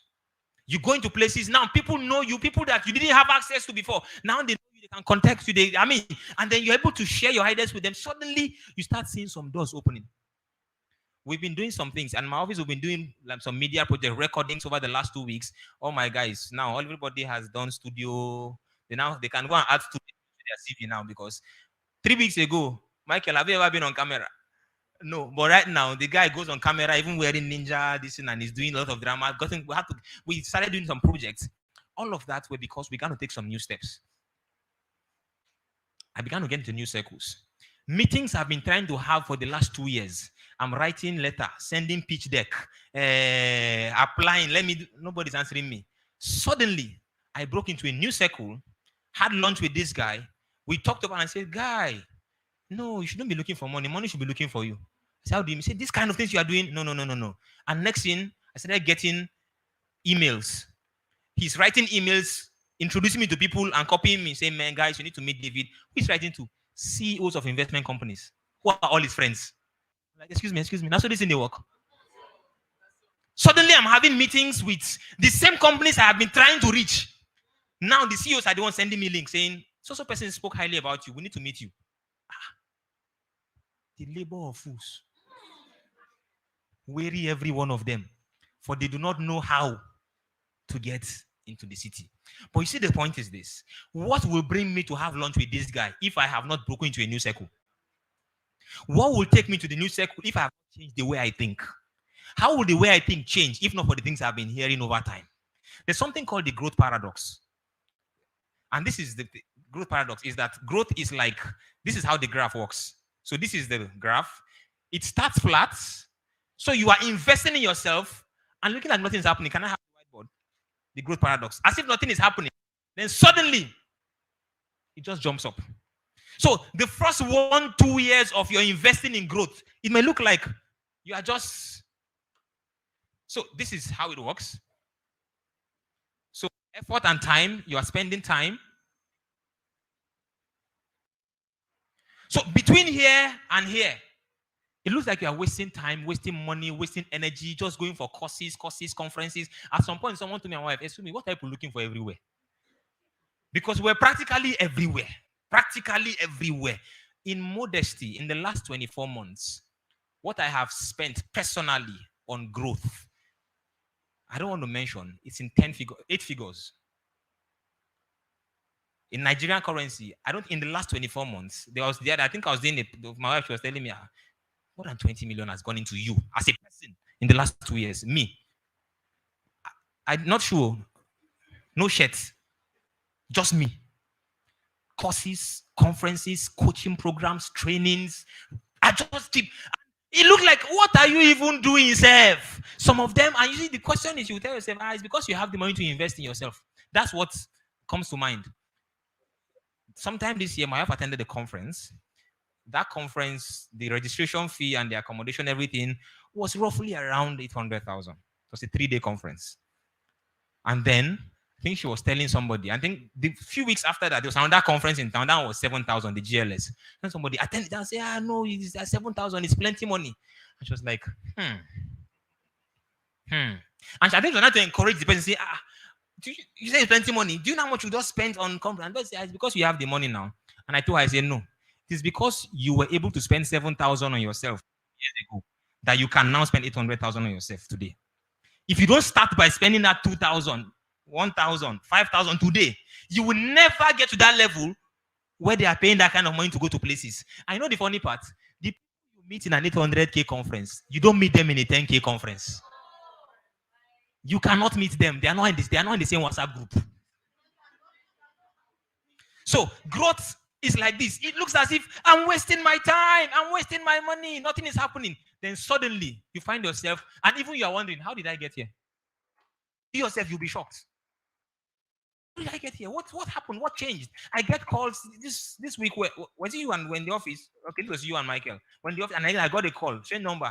I thought, is that David? Yes, okay. I'm the DG of social agency. I will send your number from. I'm like, DG. Really? I ended the meeting. I said, I'm going somewhere. The DG in this town is calling me. Where did she get my number? She requested from a network somewhere and said, please, do we have anybody in this network who lives in Uyo? And they sent her my number. She called me and I went there. And she was, I went in there, and this is somebody that Some persons have been trying to introduce me to her. Sometimes say, David, you need to meet this woman. Now she's the one introducing me to them. One of them say, bros, now what for you? This place you just enter from the top. From the top. And I went there, I went for that meeting as not as an equal, because she's part of that network. It's an alumni body. And she asked, is there anybody in this alumni body who lives in Uyo? And they check the scan and they say, oh no, we have David. And they sent her David's number. But the money I paid to take the program that qualified me to enter that alumni body, you don't want to hear. That is the growth paradox. Suddenly now you are thinking, how are these things happening? Now, I'm not saying these things to make you feel like when I started this, I said, everything we're talking about here are things we've been saying in private. I have these meetings, very closed door meetings with a few persons, but I just realized that no, maybe we should try this out. And like I said, when I started, what was my first question? Why did all of you? I wasn't expecting that. But this is how growth really happens. It takes you just wake up and realize everything has changed. And this is the point. Most times we are praying for things to change, but everything is waiting for us to change. Let me give you a good example. Barack Obama had, I think it was a Chrysler 5cc or something. You can Google it. That's actually online. When he was about to start running for presidency, he sold the car to buy a Ford Explorer that was more rugged for campaign trails and all of that stuff. That car was sold for about $17,000. The guy who bought the car just parked it. He didn't even change anything. He just left it. When Obama won the election, he auctioned the car. That car sold for $270-something thousand. He bought it $16,000, sold it $270-something thousand. Same car. What changed? The person connected to the car. The person changed, the value of the car changed. Go and check. When did Obama write Audacity of Hope? The book had been in the book. Don't pay. Nobody they buy him. He became president. Suddenly, the book became a bestseller. Same content. The book did not change. It is the man that changed. Everything he had once touched changed. When you grow, everything you touch turns to gold. You are saying, but this thing is not working. The reason why that thing is small is you. Because you are small, everything you touch is staying at your level. When you change your own level, everything you touch follows you. Change, it grows. That is the principle. That's how these things work. And so, if anything will change, we as individuals must first get on our journey of personal change. First, if at all anything will change, people must grow. And there's also the myth of growth. Growth does not happen by anointing. No matter how much I pray on a 2-year-old, grow. Will he grow? Growth is a process. You have to follow the process. The Bible says, and Jesus grew in wisdom, in stature, and what? In favor with God and men. Jesus grew. He had to grow. Now, each of those areas he grew is an entire chapter for discussion. He grew in wisdom, and he had to grow in stature. You need wisdom. There are things that wisdom, if you want to read Proverbs, you know how powerful wisdom is. There are things that wisdom will open. This is the point. If you grow in wisdom, but don't grow in stature, even your wisdom will not be valued. Jesus was already wise from 12. That's why he could go to the temple and converse with the rabbis and say, who is this boy that has wisdom? But he did not have the stature to attract attention to his wisdom until he grew physically. People could come and listen to him. Imagine a Jesus as a 12-year-old saying, I want to teach. Who will listen? So, even if God has given you the wisdom, sometimes you need the stature to command the attention. And the Bible says, and nations shall come to your rising. It shall come to what? Not to your sitting, to your rising. You need to be rising for the nations to see and come. So there can be light, but the light is hidden and nobody will come to it. So something has to change. There has to be that growth. So wisdom is, you grow, and it's always in favor with God and men. See that one? That one chokes more. It's not enough to have favor with God alone. You must have favor with men. In this system that we watch the video of, it is not enough for God to like you. People need to like you also for them to be able to help you get into some places. That's how it works, guys. That's just how it works.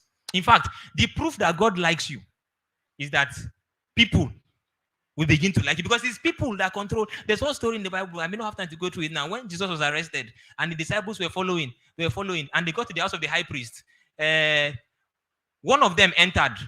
John entered, and they shot Peter out. Why did they want to enter? They said, and John, who was known to the lady at the gate. It's in your Bible, John 18, go and read it.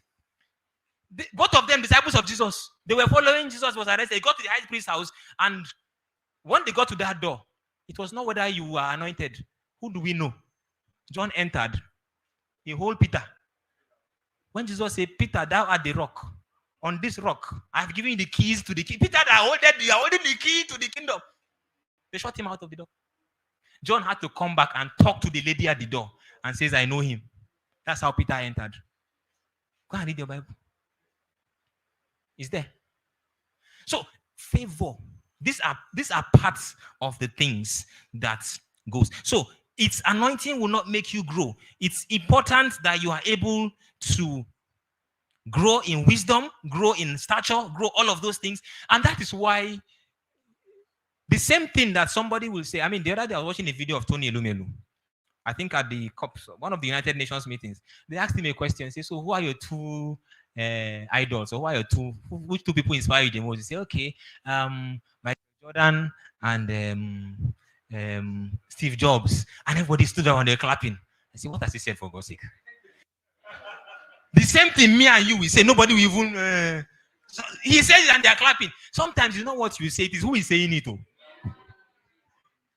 So you are dropping wisdom. You are dropping. Nobody's paying attention to you. It is because you have not gotten to the point of commanding attention to what you are saying. You will put training, and they will not come. Why? Because they're asking who is doing the training. Yet people who are not as skilled in that area as you are doing training. People are coming to register and pay money. In fact, what do you call it? Pre-sell, pre-order. You're like, yeah, so we are sold out. We are sold out. It is the who. Something has happened, and it is just the way it works. Now, let me look at the time. I need to pay attention to time. Good. Now, I need to do something about growth. Talking about growth. A lot of people leave their progress. Most of us, we leave our progress to time and chance. We say, you know what? We assume that as we are aging, we are growing. But most times we are aging and we are not growing. There's an activity. I sat in a workshop some years ago, did this activity. Some of you might have seen it, and it changed my life completely. It's called the Wheel of Life. Very simple activity. If you have a piece of paper, you can actually try this with me.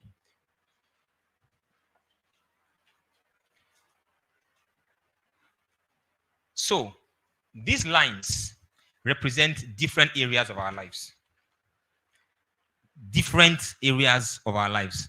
Now, what are the different components, areas of life? Let's say you have your career is one area. Yes, what other area constitutes your life? Family. You say what? Spiritual, good.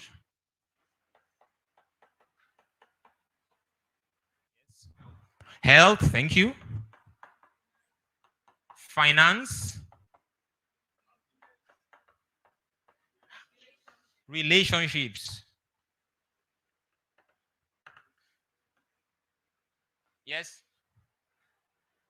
Let's say your network, social status or network. Somebody said happiness, whatever it is. Yes, happiness. Now, these are different. Let's even stop with this. You can do a personalized wheel and look at this. Now, this is the simple activity. Let's put this on a scale of 1 to 10. So each of these lines from the middle is on a scale of 0 to 10. Take each of these areas and imagine the level you want to get to in that area. That is a 10. So in your career, what is the peak of your chosen career? Where is the highest you want to get to? That's a level 10. Today, where are you on that scale compared to where you want to go? So if, let's say, you are in banking, what's the peak? You want to be bank CEO one day. On that journey from 0 to 10, as of today, where are you in your career? Now, I really wish if you had a paper, please try this out. So, anybody wants to volunteer? Let's even take random. So, somebody, I don't need to know where you are. On your career, where do you think you are on a scale of 0 to 10 today? Just give me a number.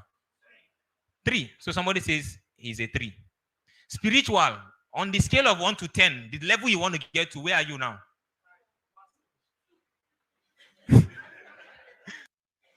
Network, your social status, the quality of your contact list. If anything happens to you in Uyo today or wherever, whatever city you live, do you have a call that can resolve it? I'm gonna say zero.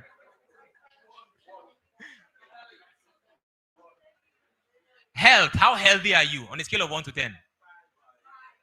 6. Finance, your money level on a scale of 1, with the kind of money you want to have. As of today, where are you? 2. Relationships, family, your wife, your children. How's quality relationship? 5. Okay, most people are doing good here. Even 6. Happiness, how happy are you? It's still a function of the chakra, so the chakra connects to happiness. Okay, and then yeah, okay, family. Okay, this was relationship with people, but family. Okay, let's still give it that 5 here. Now, this is how the wheel works. You need to connect the dots of all of these areas of your life.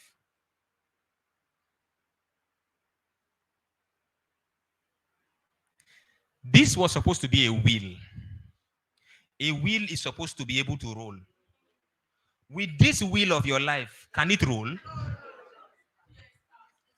This is now a trapezium or a star, an amoeba. Now, the first day I did this too, this is how my wheel looked. This is why our lives are not moving. Because these areas are meant to support each other and help us make progress. Sometimes we have grown in one area of our life and the others are not moving. And so even that area is not making balanced progress because it needs the others to move. It is better to be a 2 all over. So you know that your life is 2. Every area you are 2. You are making progress at that level 2. But when some areas are moving and some are not moving, suddenly realize that this life is just not working. I'm making effort, but something is holding me back. And most times, the areas of your least growth are the areas stopping you from making progress, generally.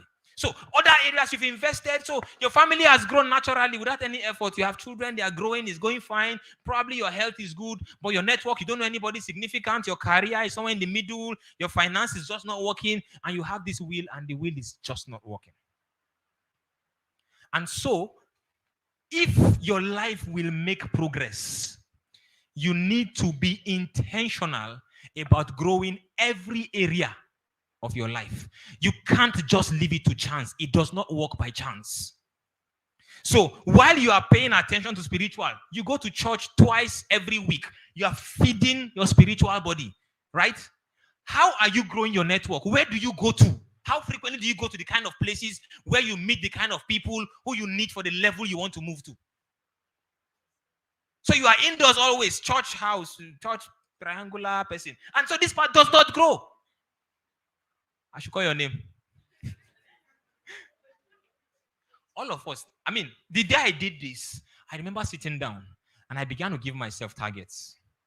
I told myself, no, I need to get to a point where any problem I have, I should have somebody I can call who can, whether it's road safety or police or immigration or airport or anywhere I have a need, there should be somebody on my phone list. It won't happen by chance. They won't come and meet you. You will need to build that network. And if you get to a particular level, I could say, fine, I have probably built a strong network in New York. What if I have a problem in Abuja? Immigration Abuja. Have I reached that level? It simply tells you that I have not grown to that level. And that is how growth has to be intentional. Unless growth is intentional, balanced, and consolidated, you will struggle with many areas of life. And the areas of your least growth are the areas that hold you back the most. So other things are working, you are moving, it's going fine. But that area is just holding you back. And you're wondering, what can I do to make progress in this area?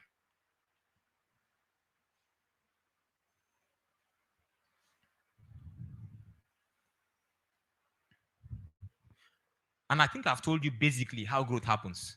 Starts by the information you hear, what you get. And so this can be a template for you, not just for the coming year. But you see, the next year can be the beginning of a new direction for you. That's why we call this meeting Design Your 2024. But I said it's beyond next year, really, because this is not about goals. I'm not telling you set goals, how much you want to make. Those are important. Yeah, in fact, we can have a goal setting workshop. That one is not a problem. You can see set for next year. But beyond setting goals, we're talking about how do I put my entire life on a different trajectory and put myself in a direction of growth. Unstoppable, predictable, unlimited growth. You get to a level and you cross. After I told you how I got to the point of writing books, right? And I wrote books and I was feeling fly. I wrote the books and we say, you know what, now let's take these books out to the world. Self-published the books. I didn't get the publisher. Publishers were doing dra for me. Got money from friends, wrote the book, printed it, world class. Blah, blah, blah. First exhibition we went for. Who and who? Banji, you were there. Daniel, I think the three of us went to Lagos. Say, let's put ourselves out there. Let's start going. Every educational conference in Nigeria, we're there. Paying money, buy a stand, go there, put ourselves out there. One of the days we're in this exhibition and they were doing a workshop that same day somewhere. I think it was 20K. The workshop was how to sell your books. I paid 20K to go and listen to how to sell your books. I went to big paper thinking, okay, you know what? Let me go and take notes. Strategies, they'll give us strategies. And the guy leading the workshop was an established publisher, I think Masobe Books, right? And so I said, no, this guy must know how to sell books. And when I got there, the guy said one thing. He said, people don't buy books. They buy authors. It is the name on the book they are buying, not the content of the book. So if nobody knows you, your book cannot sell. Yeah! Ha! You know, I left that place. I came back very moody. I think I came back to the exhibition. I'm like, Omo, don't go hit me bullet for that place. So who are you? Why should they? So, you know, sometimes when you buy a book, really, there are authors, once you see their name on the book, you don't care what's in the book. You just buy it. Why are people buying Audacity of Hope? Why were they not buying it before, till Obama became president? Obama's book, now they are buying. Many of us have that book on our shelf. We have not read it. But we bought it because of the, hey, you can relate. And you know, he said that thing. So they look at the book and they look at the content, but like, who is the guy? No, we don't know him. We can't consume this. I'll come back to this story. 2016, I was at a conference in Jakarta, in Indonesia. This conference was held in a university. Jakarta, Indonesia is the largest Muslim country in the world. In terms of population, they have more Muslims than Saudi Arabia. Jakarta is the capital, large Muslim population. There was a Christian university inside that city. We're having a conference in that university. And I entered the university, on every corner, scriptures, wall, everywhere, scriptures. And you find Muslims flying from neighboring countries to come and I'm like, excuse me, there's something going on here. How do you plant a Christian university in an Islamic city and people don't care? If you put your scripture, we will come. And you know, all of us were thinking, but one of us on that conference, she was very crazy. Probably on this call, she remembers that conversation. She went to see the chancellor or the vice chancellor, whatever, and said, "No, sir, there's something you are doing here. I need to know, how are you able to achieve?" And it was very simple: content, container. Have good content, package the container, they will come. Like, what is it? Content, container, simple. Have content, have good container, they will come. If you put rubbish content in good container, they will buy once. When they taste rubbish, they won't buy again. When you put good content in rubbish container, they will never have a chance to experience the content because the container does not attract them. So beyond working on the content, so while you are growing and improving the kind of value you bring, your packaging must begin to change. That's what that's what I paid 20K to go and hear. People don't buy books, they buy authors. I came out of them and said, no, David, personal branding. You need to brand yourself. Now, because a seed had been planted about branding in my brain, everywhere, that entire week, I was thinking branding. 2 weeks after, I was at another conference in Lagos at the hotels. I think it was Wimby's or so. And on the panel, a lady was speaking. And she was on the panel and it was, Tolu Michael, she's a personal brand coach. So I head to personal brand coach. Because the seed of personal branding had been planted in my head. That one, it pinged my attention. I said, David, personal brand coach. Right there, I Googled her, found her website, went there. I saw her funnel, get 7 days free branding, whatever. I know saying her funnel. I enter, put my email, got the free content. By the end of that year, she now sent me. I'm not started getting her emails. Say she's doing this particular coaching program, 3 months coaching program for professionals called Position for Profit. How you're a professional, nobody is paying you, nobody is coming. You're attracting people at the low level of life, people that don't know what you are doing, attracting high value clients. We need to package yourself. I say, oh, please, just. I applied, and very smart lady. She won't admit you until she interviews you. She says she has a philosophy. I don't brand rubbish. I must be sure you have content before I work with you. So she interviewed me. On that interview, she said, no, David, you have content. Let's go. I said, how much is it? 3 months coaching, 1.4 million. I said, excuse me. She said, that's the standard price. That there's also that. Do I want to do the one-on-one? I said, one-on-one, you and who? The economic class. I'm thinking, where do I see this kind of money? And I'm getting back. I told my wife, this lady, they play. 1.4 million, 3 months coaching. She said, that is what you need right now. You need to pay that money. That's why I wrote, I said, okay, what's the price? Say, there's a payment plan. I can give you payment plan. You can pay over 4 months. I said, but the program is 3 months. I said, no, now. People that come for this program, they don't owe you. Even if you graduate, you pay my money, I know. I said, there's level to this thing. She knows that the people she attracts, she's not afraid. She's not following for money. Full disclaimer, I couldn't pay the money. I think I paid the money after like 6 months. She didn't write me once to say you are owing me. By myself, I knew I was owing her. I finished and I paid the money. But you see, in that 3 months, oh my God, what she did to my brain, I just realized the container changed. All of a sudden, in that same period, there was a class we started doing, right? A program I was doing for parents. I mean, like a tech program for adults. We do children. And we started charging, it was 35K a month. People pressure me. We do program for us. Like, okay, let's do 35K a month. We were charging the children. We started charging the adults. Midway into the program, I was talking one day, and when I just realized, I said, no, David, this is not working. I went and canceled the program. I said, I'm not doing it. I will refund your money.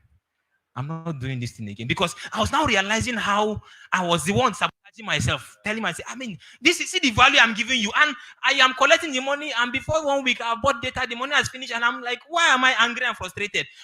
David, this is not your worth. I said, you know what? I'm not doing this. I will make sure that I get to a point where I can attract people. So I canceled the program. And after I spoke with my coach, he told me, did repackage the program. And then we repackaged it 150 a month. The same people paid back. Same person I refunded 35K for. When I said 150 a month, say, what I'm still doing? I'm paid. I say, wait. So this person could pay 150 before. I charged 35. She said, no problem, take. I said, no, now it's 150. Saying, I'm still doing.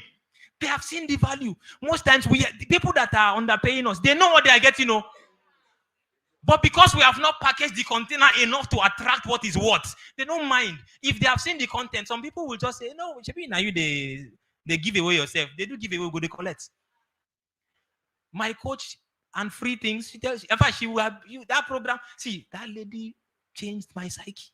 And then suddenly I had courage to put myself out there. I began to control the way people see me. Before now, if you Google me, it's what you see but right now, if you Google me, it's what I want you to see that you will see. That's the whole idea. I now control the narrative. Suddenly, DM started coming in out of nowhere. People joining that program, people I've never met, I don't know, from different countries telling me, we saw your program. I'm like, that's what this thing they work. This is a journey of growth. So, I want to see my life.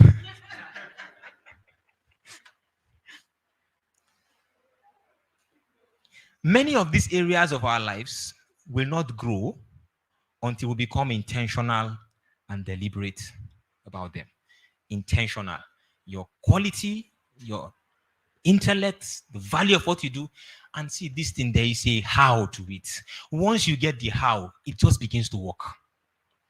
You just realize that so all along now, maybe they do. But that's why the Bible says, my people perish for lack of knowledge.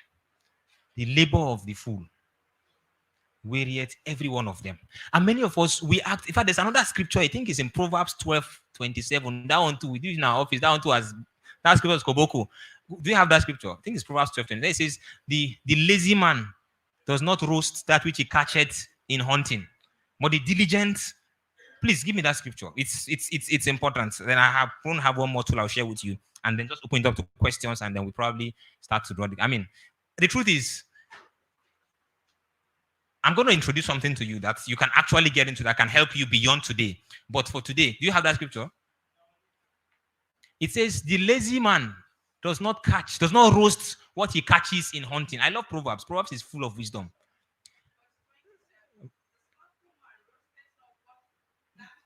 The slothful man roasted not that which he took from hunting, but the substance of a diligent man is precious. You know how hard hunting is. So you will hunt and you will catch, and they'll still say you are a lazy man. The lazy man actually caught something. It means that the proof of laziness is not hard work. It is what you do with it.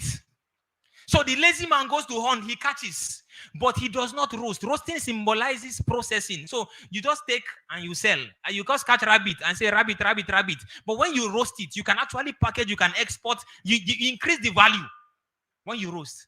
There are people in this life, they discovered only one truth and they've built an empire on it. Somebody does one TED talk. That TED talk just has small traction. Say, man, there's something here. Turns it into a book, turns into a course, starts a coaching program, builds a company around one TED talk, one topic. James Clear, what's the name of it? Atomic Habits. It was one talk. Became Atomic Habits book. Now he has Habits Academy. Now he's doing training for Microsoft, for companies on. There's this guy, Jia Jiang, the one that discovered 30 days of rejection. He just started doing a challenge, YouTube challenge, that he wants to get 30 no's in a row. And he started going, and then the YouTube was getting traffic. I said, wait, it's like people are liking this, my rejection thing. No? Suddenly, the guy is now doing trainings on how to use rejection as a tool for this. And then suddenly companies are calling him. He has created a course on that. He has started a company around rejection. They catch one game and they roast it. We are multi-talented, but all of them are half-baked. We've not taken the out we have. We've not. You get what I'm talking about? I mean, everybody. It does not matter. These are the things that determine where we are on this pyramid. That same skill you have, you are the one deploying it at the bottom of the pyramid. When you have the associated skills to go with it, you can take it higher. The same thing. All we just did for that program, we package it, give it a name, brand it, and it became 4 times more valuable. And the same people were willing to pay for it. That is the power of growth. Now, I know that the truth is, I have plenty of notes. I'm not going to try and cover everything. But there's something that we're doing next year. Maybe I'll talk about that later. Maybe that's the last thing I'm going to talk about. Starting actually a growth program. The last thing I want to give you, like a tool for helping you cross this level. This is a tool that worked for us. I think a few persons have probably had me share this tool. Can I have, not this one. This is the last we're going to talk about. No, I put this slide, but I don't need it. When we are saying there's no money in Nigeria, bring that slide back. Money did this country. Now you never get. This is first quarter of this year. Money companies are making UBA $403 billion. Where is this money? When we say there's a recession, did the money go somewhere? The money simply flowed in a different direction. And we just are not positioned where the money is flowing. That's why there's a recession. This money is still there. Someone says that if you share all the money in the world equally to everybody, give it 1 year, the money to find themselves in the same pocket again. They go back to where they came from. So pack all the money and say, we are doing equality, share for everybody. Forget it. Maximum 1 year. The person that was broke will be broke again. The one that had the money before we have it again. It is you. You become, you attract it by who you become. You attract it by who you become. Do you have that Excel sheet? Please bring it in. This is a gift that can change your life.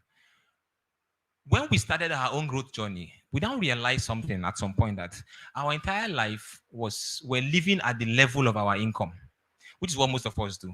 So I earn 100K, I plan 100K. We talked about that. So our quality of life begins to drop to the level of our income.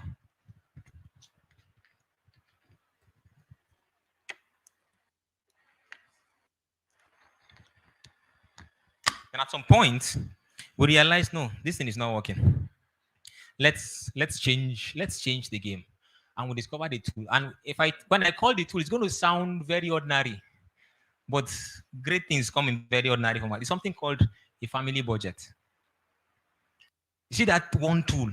If you can implement that for the coming year, I promise you, you'll be shocked at how it's going to change things for you. Okay, so it's coming up. Now, I need you to be able to put it on the screen too. Good. Can you enlarge it?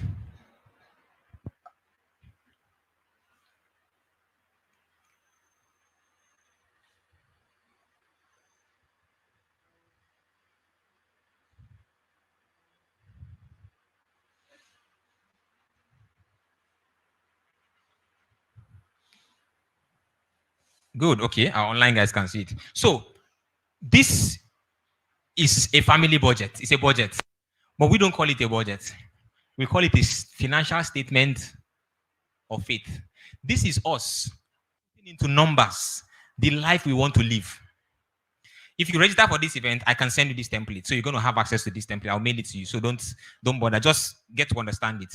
And the mistake that most of us make when we do this is we have been taught, cut your coat according to your clothes. So when you are drawing a budget for the year, and meanwhile, why is it for the year? You know, the poorer you are, the harder it is to plan long term. Most people who were raised in poverty, if you ask people what's your next year's goals, they can tell you, I want to do this. Ask them 5 years goals, they are lost. 10-year goals, they've never thought 10 years in their life. And it is actually, if you're struggling to think 10 years, it's not your fault. It's actually a function of how you were brought up. Because this is okay. Is this a distraction? Is it going to help us understand better? It's going to help. Okay. Sorry, those of you online, they are sharing something in this hall. And don't worry, we'll get you virtual. So the mistake we think that we make is we start from the top. We say, this is how much I earn. Therefore, this is how I can live. Wrong. Remember I told you, the level you go to, what will change your level is the changing of how you think. So far, so good. The thinking that brought you here is the thinking of cut your clothes according to your clothes. But the thinking that brought you here cannot take you beyond here. That's why you are feeling stuck. You need a new level of thinking to cross this bridge. And so some of these things may sound a bit uncomfortable initially because they are new. It's okay for your brain to be revolting and say, but that's not what we're told. That's not what you were told. Yes, but what you have told has gotten to its limit. You need to be told something new. So you don't start with income. Leave your income. Scroll down to expenditure. And at the expenditure point, simply put into numbers the kind of life you want to live in the coming year. So, house rent. How much is my rent? Or how much do I want to be my rent? Please put a figure here. Let's say, how much is rent in your good house? 500,000. No, don't push the monthly. This is what I've done. We actually took, this is a template of one of our budgets some years back. So I've categorized them into sections. The capital sections doesn't have money in years, so you don't pay rent in your year monthly. So put it in here. Put 500,000 on that. No, down. No, you're not in the right place. Good. Put 500,000. In this section, you want to list down all the capital projects you want to do in the coming year. What else do you want to do next year? You want to buy a new car? Don't leave it to fate. What does it cost? Put it down. How much is a new car now? 8 million. Please put 8 million there. Now, as you are putting it, this it's a template I've created. It's adding up the total for you. So at the bottom, you are seeing your total annual expenditure. Now, what do you want to do? Now, this is just template. So at some point, you want to change our furniture because at some point, we got to a point as a family, and we were living based on what came. Our daughter, I think, every other time was going to like 2-3 years. We didn't have a dining table in our house because we couldn't afford one, and we didn't realize anything was wrong. We're hoping that the day we can afford a dining table, we'll buy one. And now this girl is growing up, and she's never seen people eat on a table. We eat on side stool and on the ground. So you will not take her out one day, and she will sit there and say, "What are they doing on top of that thing?" I say, "No, God forbid, not in my house. We are buying dining table next year." So we have to add. This is you taking control of your life. Oh. Nobody will define this for you. You are the one that will, by the level of your own faith, and not just if you. It's as crazy as you can be. God told Abraham, as far as your eyes can see. For now, as you are adding it, the bottom, don't look at the bottom. Hypertension will catch you. Because the total is coming. You'll be seeing numbers that you have never seen in your life. Don't worry yet. So, what do you want to do? Let's leave furniture. No furniture. You want to change your wife's phone. How much is a new phone? Good phone. Somebody says 120. Someone says 350. Someone says 1.2. 3 levels. Everybody is calling phone at their level. It's just playing out. That's the truth. All these 3 prices, there are phones at that price. What is the value of your wife? What kind of phone should your wife be using if you are married? Okay. That's your wife saying she. Please put something. Put the 150. Let's play at the level of 150. Yes. Okay, so let's leave. I mean, you can add you know how to use Excel. Insert a column, add a sheet, and add something. Now, what's your utility bill? Cable TV, do you have subscription? Do you have DSTV, Go TV? Now we're coming to the monthly. So once you put in the month, it gives you the yearly figure. So just put something here. How much is Go TV now? 8,002. Now the one way they use be that, but 12. Just put something. Okay, James said 25,000. I like you. Premium. Okay. Internet subscription. Now, at this point, are you single? I mean, this is family. For those of you who are single, you might need to modify your own. I don't have single family template, but you can use the template to create something. So internet subscription, let's say every month, you as a husband, you do 5K, your wife 5K, home Wi-Fi 10K. So that's 20K a month. So put 20K there.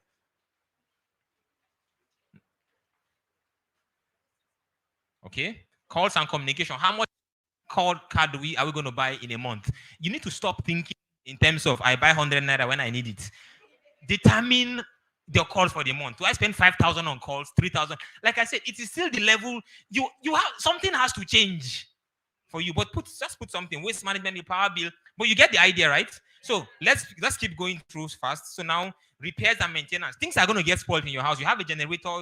Things are going to get bad. The toilet plumbing is going to something door. Put a figure for repairs. Car repairs and maintenance. If you have a car, fuel for generator, fuel for car, repair of faulty equipment. Just put the things which we sat down and try to think of what are the possible things we will spend on in the coming year.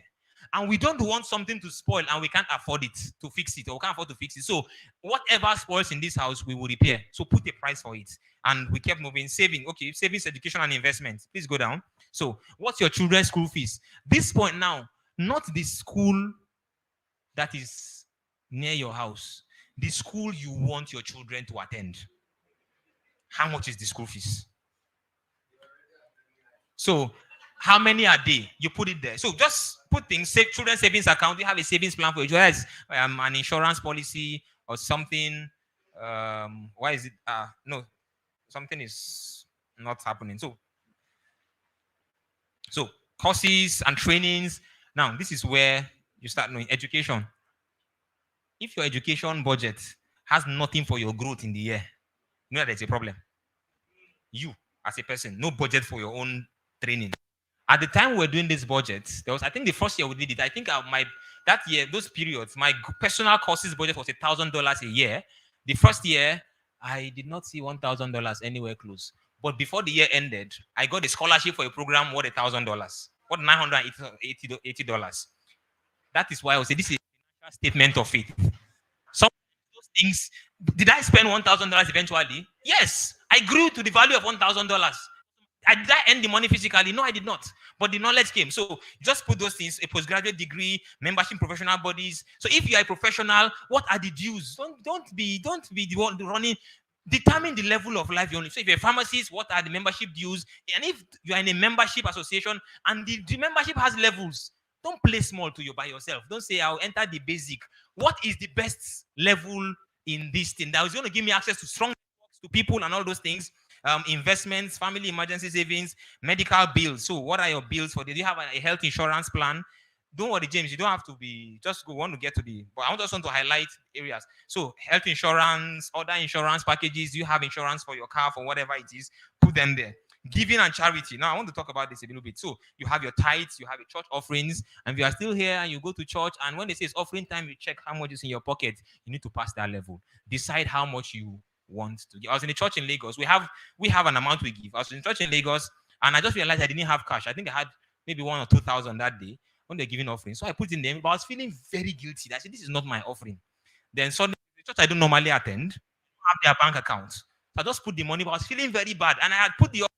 When I announced that they actually put the account somewhere, I quickly went to transfer the balance. Say, no, I must give the offering. I decide I will give. So you can actually set. So if you, let's say your offering is 2,000 per service, how many services you go to in a week? 2 services. You are 2,000. That's 4,000 a week. 4,000 a week. That's 8,000 a week. There are 4 services for 4 weeks in a month. So 4,000 by 8 or by 8,000 by 4. That's how much? 40 what? 32,000. So your offering is 32,000 for the month. And so you're offering for the year. You plan those things. Don't just say when there's money. No. You take control of your life. Missionaries and mission support. We have a budget for that. How much are we going to give to people who are working for God in different places? Giving to parents. Our parents. I see most times your parents are the most. You give everybody around you forget because they don't. Especially if you have parents who don't bother you. You just feel that they are okay. Yet people who don't even have not made the investment in your life are getting more resources from you than them. If you put it in your budget, you will pay attention, be conscious of it. So put it there. Extended family and friends. You see this one?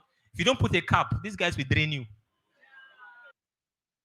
Black tax. So if you tell yourself, I can only give 10K monthly to family extended. So when you are giving 10K and somebody call you, if you like, let them be falling.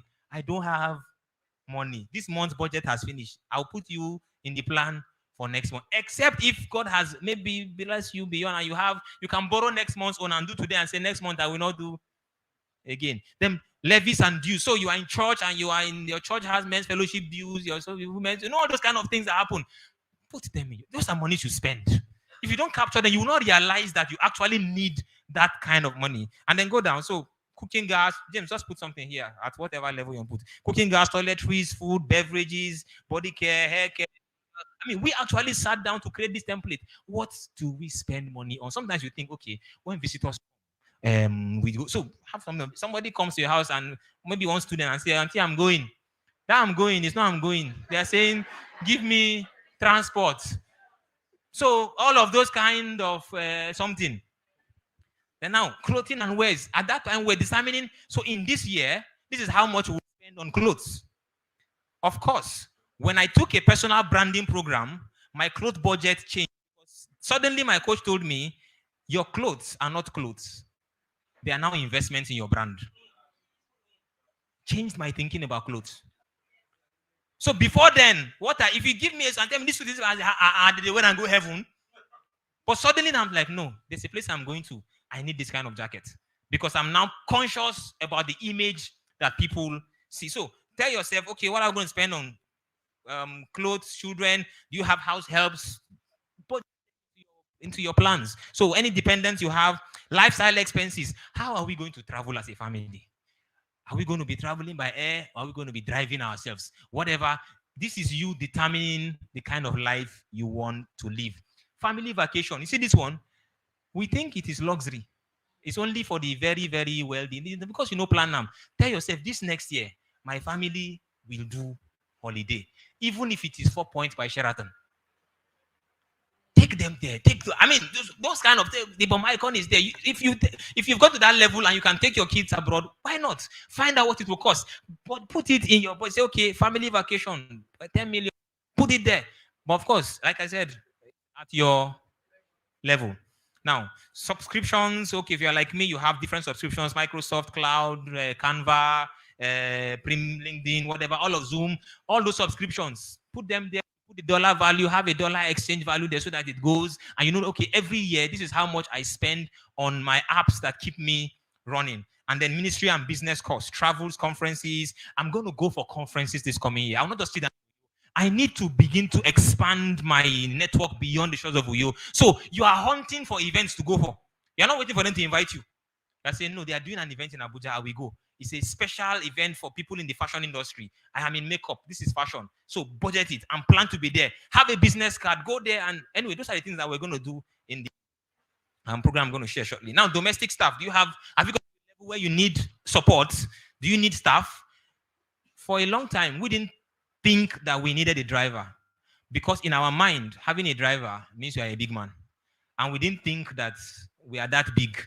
So we will close from work at 8 p.m. We have been in this office from morning. The children have not gone their uniform. They are tired. Everybody's tired. We're going home, and sometimes you are just struggling to get to one. One day somebody says, "In these people, you will kill yourself." Say, what's happening? I am a driver. Okay.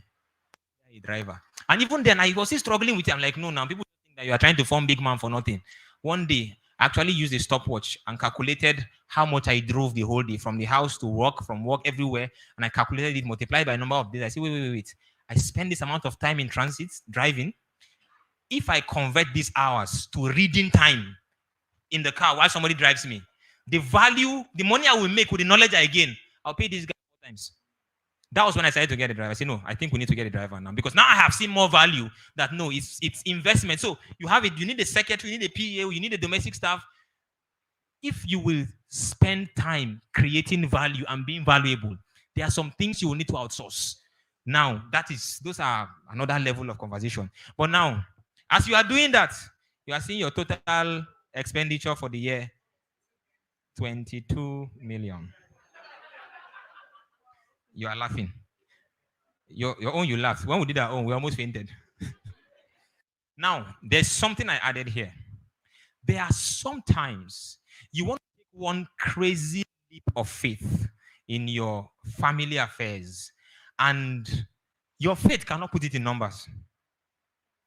If you put it in number, let's say you want to build a house, and over time your programming told you that you must have worked for 25 years before you start building house, and that building house must take 5 years because you go 3 coaches and pause. You know, that's the programming that's what many of us still think it is. But we told ourselves, no, we will need to do this and do some of those things are bigger than your level. So you can just put it under, good, buy a land, build. This one is, we know at this level, we can't drag the money for this. So this is between us and God. Faith, special faith project that cannot enter your budget. So we added this. Now you don't have to do this. I'm just giving you our own templates. Now, what this has done for you is your monthly spending. To live life at this level, you need to spend 1.8 million every month. Money that you yourself, you have never seen. Now, let's go back to the top. At this point, how much is your salary? Put 100,000. What is your wife's salary? Put 100,000. Now, these are your fixed income. Now, I had to now start adding these ones, because at this point, your total monthly income is 200,000. Your total monthly spending is 1.8 million. Scroll down a little bit. You have a monthly deficit of 1.6 million. It means that what is holding you between where you are now and the level of life you have defined is this figure. See, you have reduced your next level to a number. Step 1 is done. Now you know what you are trusting God for. You know that for me to cross to this level, all I need to do is generate this money. Your prayer is no longer random. God, next level. God, move me. No. Now you are saying, God, I need 19 million. I need ideas that can generate 19 million. What can I do? You will be shocked that now when you go to pray, your eyes open and you are seeing things. In this period, I got invited to come and speak at a conference one day, and I went there. They paid my transport, lodged me. When I was leaving, they gave me an envelope. I counted the money, 70,000. I say, wait, I talk 70,000. That means this mouth is money. I never saw that there was money in my mouth. And I told myself, what do I need to do to become the kind of person that they start inviting to speak? You know what we did? I went back to our books budget and reviewed, added money, started buying books. Today, if you see our library, it's crazy. People wonder what we do with books in our house. I started investing in knowledge. That's when I started growing. I said, look, I need to be able to speak. And each time I speak, I should say something new. If you invite me today and I speak, and tomorrow I say the same thing, I've finished that career. But if I finish speaking and you feel, no, there's more where this came from, you want to bring me back again. And I come and I say new things, and there's still more. That's what makes you, it's called addictive demand. I love that. I borrowed that word from Fela Durotoye. Say addictive demand. They are addicted to the demand of you. They can't have enough of you. We can work on ourselves to get to that point where we are at that level. So, but now you're thinking, what else? What other income sources do you have? For our own that year, we were as crazy as, okay, I think my wife was pregnant. We're going to have a baby. And then, okay, when the baby comes, people are going to come and greet us. Let us expect how much we put dashes. You know, when you have baby and I say, okay, that baby dashing, let's put it in the budget because it's income. Ah, baby has come. Take something. We checked our network, check the kind of friends we have. Okay, by the time all of them give us small money, we can raise this amount of money. But suddenly you start seeing things. What can we do? What can we make? That is where this comes in. Suddenly you will realize that you have so many dormant gifts that God has given you that are just lying down there and you're not converting them to resources. You see this thing? I can promise you, if you commit to this, it's one to asking for free. This one can change your life. So just start looking at, okay, what else do we do? What business can we do? What can we sell? It was that period that we had one money lying down. It was not even our money. I think it was one business. My mom said, you know what?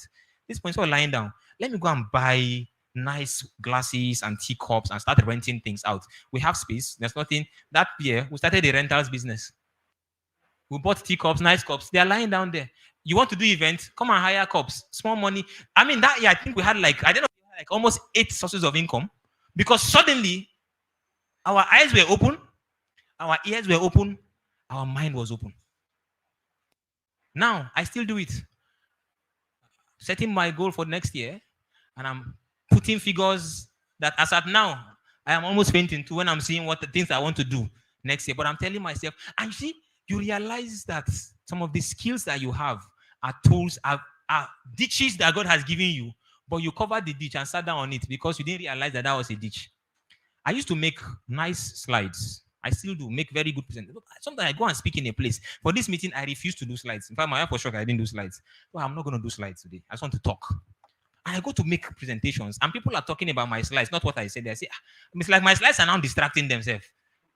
I'm like, this thing safe. Then suddenly people began to call me and say, hey, Dave, please, can you make slide for me? I said, no, I don't make slide as a business. Please make for my presentation. I said, I don't have that kind of time. One day I told myself, wait first now. This employee is asking for, why not?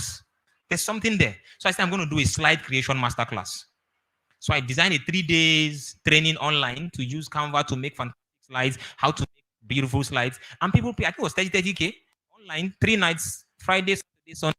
And people came. I recorded it, packaged it online, and turned it into a course. People are buying it online now. One day I got a call from a CEO of an investment company in Lagos. He said, yeah, David, I went to a business school and so person made a presentation. I loved his slides. But I looked at all the slides coming from my company. When my staff makes slides, I don't like it. They are not as compelling as this. What training can my staff take? I know I've seen you do a slide for. Can you recommend a training for my staff? I said, training. I am the training. I do corporate master classes. I've never done it. Say, oh, really? Okay. Next in HR called me. Yeah, MD said that you can do this and this thing. Okay, give us a schedule. They flew me to Lagos, gave me a driver, put me in a hotel, finished. They gave me a check. I said, the Lord is good. Excuse me. It's Canva.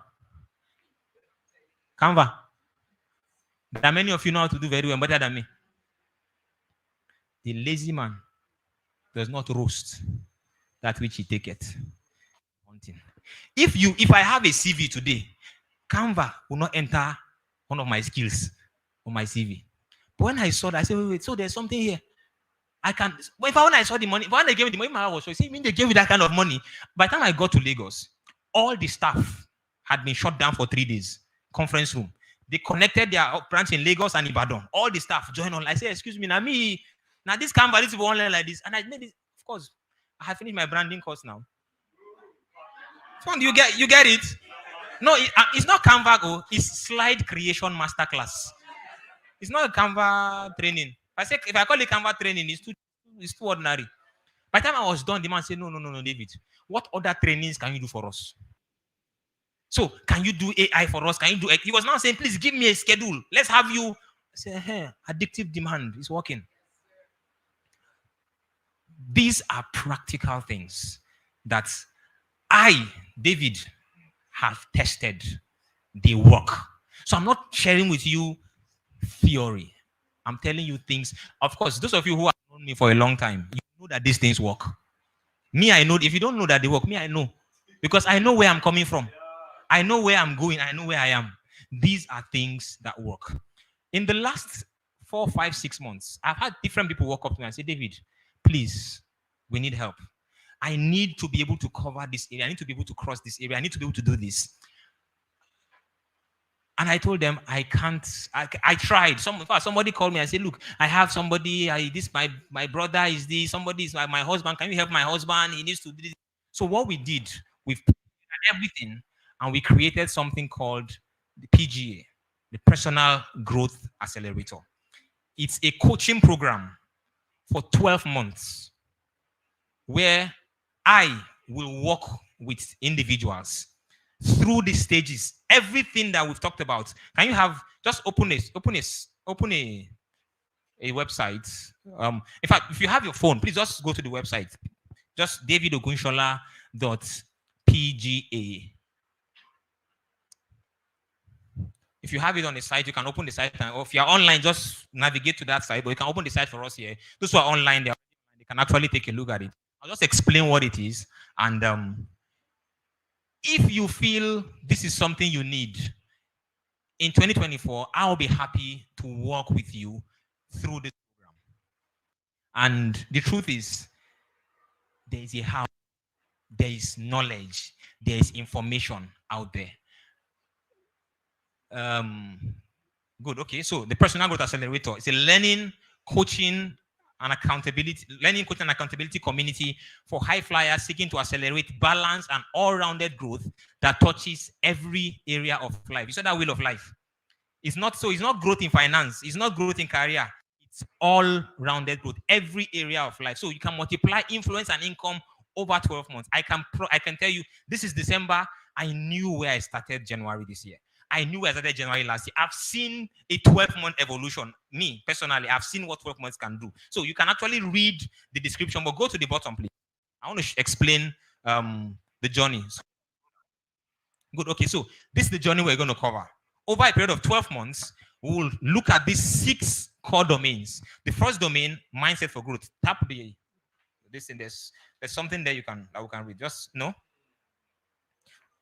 Except you want to put it on the screen. Okay, good. No, okay, that's it.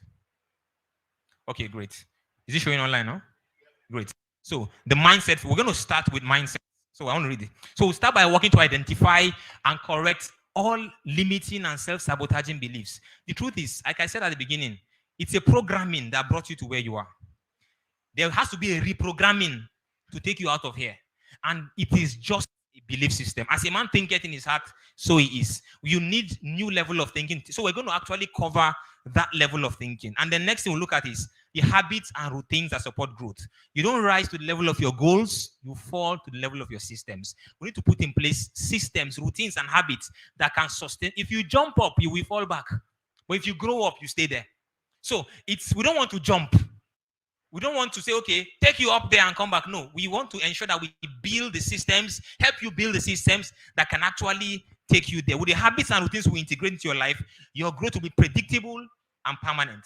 Next thing, becoming an expert. For you to be a highly sought after individual, there must be a value that you bring to the world in a way nobody does. Most times, you already have that thing, but it's just that you have not refined it. Some of it's a calling, it could be a purpose, it could be a gift, a skill that you have, but you've been playing average. You've not roasted it.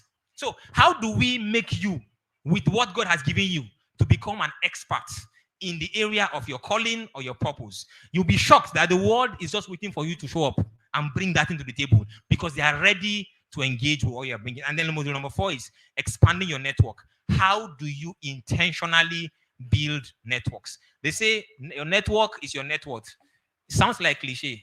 See, I have seen this thing in the last few months or few years. How you just go to places and you just be amazed how the doors are open and one door to the other to the other. So we're going to look at how do you break into high value networks. They can seem tough. They may require some serious push. Sometimes you need to make some crazy investments in knowledge, in access, in some things, but you just need guidance on how that works. Once we're done with that, then we focus on visibility and personal branding. Don't be an expert that nobody knows. You are very good. Nobody knows you. The expert that nobody knows is not an expert. Some of us, we have great skills. Nobody is coming to us. But when we now start controlling the narrative, we need to get you seen in the way that the world needs to see you. And then the last module is now we take the principles. I talked about principles. There are many of them. We need to take them now and start putting them to action, to work. See, the world does not run on miracles. I said that. It runs on principles. When we begin to put these principles to work, you will step into the arena and become unapologetic about your drive for success. See, even the devil at that point cannot stop you because you have built the blocks and you are stepping out there. Now, I know what you're asking. Is this program free? No, it cannot be free. In fact, if I make it, even if I want to make it free, you know I will not. It's one of the principles. If it is free, nobody will value it. And I will not insult those that we are willing to pay to come in by bringing in people that will now make the entire community look unserious. So we just want very serious-minded people. This is me working with you for a 12-month period. Go down. Now, there are 2 levels to it. So we have the standard track and the VIP track. Everything in the standard track. No, you can scroll down. Okay. Full access to the accelerator and coaching. Every month, there's a growth bundle. This bundle is going to contain things to read for the month, things to watch for the month, things to listen, podcasts to listen to, and then activities. You're going to have like a journal. See, if you're not ready to invest in your growth, don't come. Don't even waste your money. Don't come. Because if you don't bother coming. You need to be ready to put in the work. What I am promising you is that these things work. In 12 months, you'll be a totally different person. Now, so we're going to have those activities. There's going to be a monthly growth workshop every month. Something like this. A meeting like this is going to happen every month to cover the domain that we're looking at that month. And then actionable, practical teachings for learning. And then there's also going to be one growth review coaching. So one meeting for teaching like this, one meeting to what are you doing this month? And then let's talk about it. Let's review it. So you're going to set goals based on whatever you learn. And then in that coaching call, it's community. So we're going to connect. It's not only you. You're going to see what people are doing. So if you are thinking that you are thinking too small, other people will challenge you to think. Like I told you, my 35K course, it was in a coaching class when they finished abusing me. One time, I'm not doing again. I refunded the money because they said, how about if you can't be here now, you are thinking at that level. By myself, I went to go and correct my brain. That's what the community does. So access to the exclusive community of ambitious and growth-driven individuals, accountability, motivation, support. The fee for the year is 200,000. That is the yearly fee. No, you're saying, Jesus, 1 year coaching, 200,000. To be honest, I'm not apologetic about the price. Is there a couple bundle? What there is a Christmas bonus of 25%. If you register before Christmas, 25% is off. Now, how do you register before Christmas? You just fill the form and lock in with a 10% payment. I want to be sure who I'm going to be working with. So you don't have to have the full money. You just need to have 10%. Register, lock it in, get into the community. In fact, before the year starts, we're actually going to start activities. So we're going to have like a planning workshop, a few things for all those who enter the community before the year. goes through. And you can spread the remaining payment over 4 installments. Like my coach told me, the people that I'm attracting are not the kind of people, if you are like, please don't come. Anyway, now, this is the standard track. You know where you belong. If this is what you need, please come in. There's a VIP track. Please go back, let me read. Everything in the standard is the same curriculum, the same content. Scroll up a little bit. Okay. So standard and VIP both cover the same learning journey, but offer different experiences and have different communities. So the community for the standard and the community for the VIP are different. Of course, you can tell that the networks in those two places are not the same. But the people that will come here are not the same people that will come here. So it's, but everything in the standard, you are there. Now you have a premium mastermind group and community. Meaning the group here has special meetings. We're going to have exclusive coaching calls with only those people in that group. I expect that the people at that level are more senior in career, senior in business. So there's much more that we're going to be doing here that doesn't happen at this level. More personalized support and application of principles, access to expert review. So you have plans, you're trying to probably put out something and you think, okay, I need you to, Dave, can you help me review my plans, my business, whatever it is. So access to expert review for plans, decision, whatever it is. Now, there's a special library that I'm going to give to everybody at the VIP level. Many of you know Right Now Media. There's something called Right Now Media at work. I think some of my staff know about it. It's another, it's a corporate, it's a full bundle of leadership, business, library, video resources. That one not there here because that one is actually paid. It has a fee. It's not free, but I'm adding it to this bundle because if you are in this level, you need to access it. So I'm not going to suggest it to you. I'm going to add it to your fee and give you the bundle. And then make sure that you have access to it. And then you're going to have complimentary access to a lot of my courses. For example, my slide creation master is a bonus on the VIP section. There are a few things I've done, courses I've created that those on this section have it. It's just 3 times the price of this. So it's 600,000, the same 25,000 Christmas bonus applies. If you believe or you feel that I think I belong in the VIP. We talked about phone, we had different prices. The truth is, it's the same accelerator, the same content, the same resources, but it's the experience and the community that is different. I'm just hoping that somehow I have planted some level of discontent in your heart for the level that you are, and I've probably given you some push that can move you into the next level. I believe that the coming year, 2024, can be the start of a new year for you. Not just a new year, of a new phase of your life. So if you are ready for the next level, just go to the site, davidogunshola.com is my name, /PGA. PGA means Personal Growth Accelerator. There's a form there. Once you fill the form, you get an email instantly with the next steps. You know what to do, and then we'll see you in the community. At this point, I want to open it up questions. Anything I've said, you have questions, whether physically here, online. People online, are they even still with us? Are we still online? Oh, great. So, yeah. So if you are online, you have questions, please. Love to take questions. I will need, okay, people are saying, David, I need help. So do you have any questions right here in the room? Do you have questions online? If you have a question, just type question and then drop it there. Those who are looking at it can tell us what questions and we can get to answer them. Or I think I've said enough that you just want to go and sleep now and wake up and say, okay, God, help my life. Is there a question? Okay, please, microphone.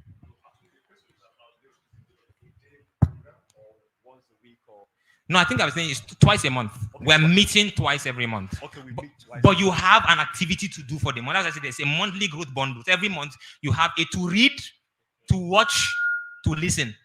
Those ones might require you. I mean, it doesn't have to be every day, but at least you have something to do every week. So there's a weekly activity for you to do. Like I said at the beginning, well, part of why you need the accelerator is if you are finding it difficult to push yourself. If you join the accelerator, we will push you to make sure you get results. So that's part of the things the community will do. But the truth is, if you're not ready to, I told you, this pyramid, climbing the pyramid requires some work. If you're not ready to climb, just stay where you are. periodically we can do meetings like these where we share some very helpful tips and you take it and go. But if you are ready for the next level, then you can take that. Okay, 4 installments. Is there a time period for the 4 installments? Okay, fantastic. Yes, I think it's June. Daniel, what did we agree on? Is it June? So I think the 4th installment should be done by June. If you have specific difficulty, let me know. But 10% to lock your space, and then 4 installments you can do across June. I mean, to be honest, it's I told you one of the coaching programs I took 3 months. See, I've taken even more expensive ones, and there are some I'm scheduled for next. I have one in March next year. Even my guys are laughing at me in the office. Say, why you they put your leg for this kind something? Down they're not even charging in naira, it's in dollars, and it's in thousands. But you see, when I go there and come back, I cannot be the same person. It's impossible. You'll be seeing the same person, but the truth is, it's not the same person you are talking to. Because the contacts I will have made, the things I will have heard, I will be able to make decisions at a much higher level. And the truth is, you too can do that. Honestly, I didn't get the price for the basic. Please help. So the basic it's 200,000.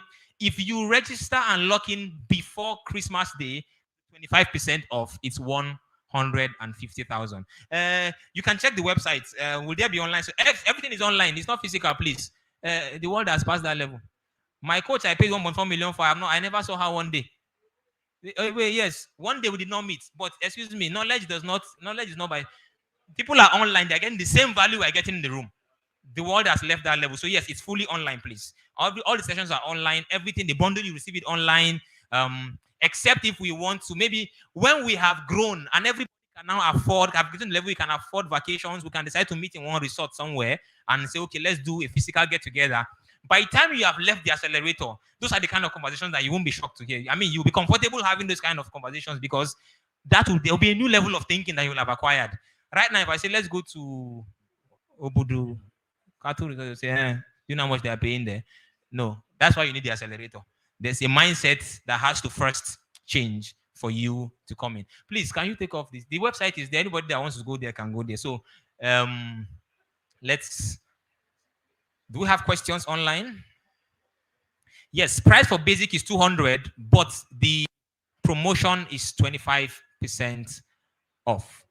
Yes, by 25th. You can register now, you can lock in now, but you have up to Christmas Day. After Christmas Day, the price reverts, and we just work with people who are. This is the first time that I am bringing these things to the public. Like I said when I started, I said we've been doing this, and the people who have been on this journey with me, I've seen results. I don't want to take testimonies now. This is our time is already gone. This is 6:21. I think in 9 minutes we'll be exactly hours, which is what we promised. So I think I have kept my word to a little bit. Any comments, any questions, any specifics? Okay. Can we pay for the VIP? Of course, the payment process is the same. Just need 10% to lock it in, and you still have the installment to pay. So yes, you can all of them. The payment flexibility is the same for whatever level you want to choose. So it's your choice, really. This is you choosing the level you want to play. Now, I'm going to send everybody who registered for this event an email. The templates to the family budget, you're going to have it. Please make use of it. For those who get into the accelerator before Christmas, there's an extra bonus, there's something you're going to get to enable you even plan for the next year more strategically. There's a lot more. The truth is, there's not so much you can share in 3 hours. 3 hours has finished. I've been talking since 3 hours. I've not stopped. And it's looking like there's still plenty to share. When I was preparing for this and I was printing, my wife said, this one you're just writing. I think I might post 9 pages, like 9 pages. What are you going to say? I'm even cutting. I'm trying to ensure that I don't keep people beyond that time. I brought chair. I've not used chair. My plan was I'm going to sit down and take my time. We had a meeting in Lagos a few weeks ago, 8 hours, 8 hours sitting down, stretch. Nobody. People sit down, they write notes. People they collect. People they see. There are places. Just get started. All you need is enter, start. Then these things you're going to realize that the people, nobody is better than you. They only know something you don't know. If you will do what they are doing, you need to know what they know. Period. And the truth is, those truths, you don't pick them on the ground. They are protected. That pyramid is designed to be invisible. It is better that you don't know that there's a pyramid. So stay where you are, be comfortable where you are. But if you know these things and you want to upgrade to the next level, you are able to. I pray that God will help everyone who needs to make these kind of move. Yeah, I've answered that question already. So okay, I think this is behind. All right, so there are no questions. I would have to try to keep to my word in case people have planned other meetings for 6:30. I said it's going to be a 3-hour conversation. I hope this has been worth your 3 hours. Thank you very much. And I hope that you are able to take the steps you need to take. And next year, when I see you, I'm going to see different people. Thank you very much. And God go with you. God be with you. God prosper you. God bless you. God bless the works of your hands. God gives you the courage you need. God connects you to the right people. I'm sure God has helped you. That's why He has connected you to this meeting. This is one of the people you need. And may God connect you to the other things you need to hear to be able to move you to the next level. Thank you very much, and do have a lovely week ahead. God bless you.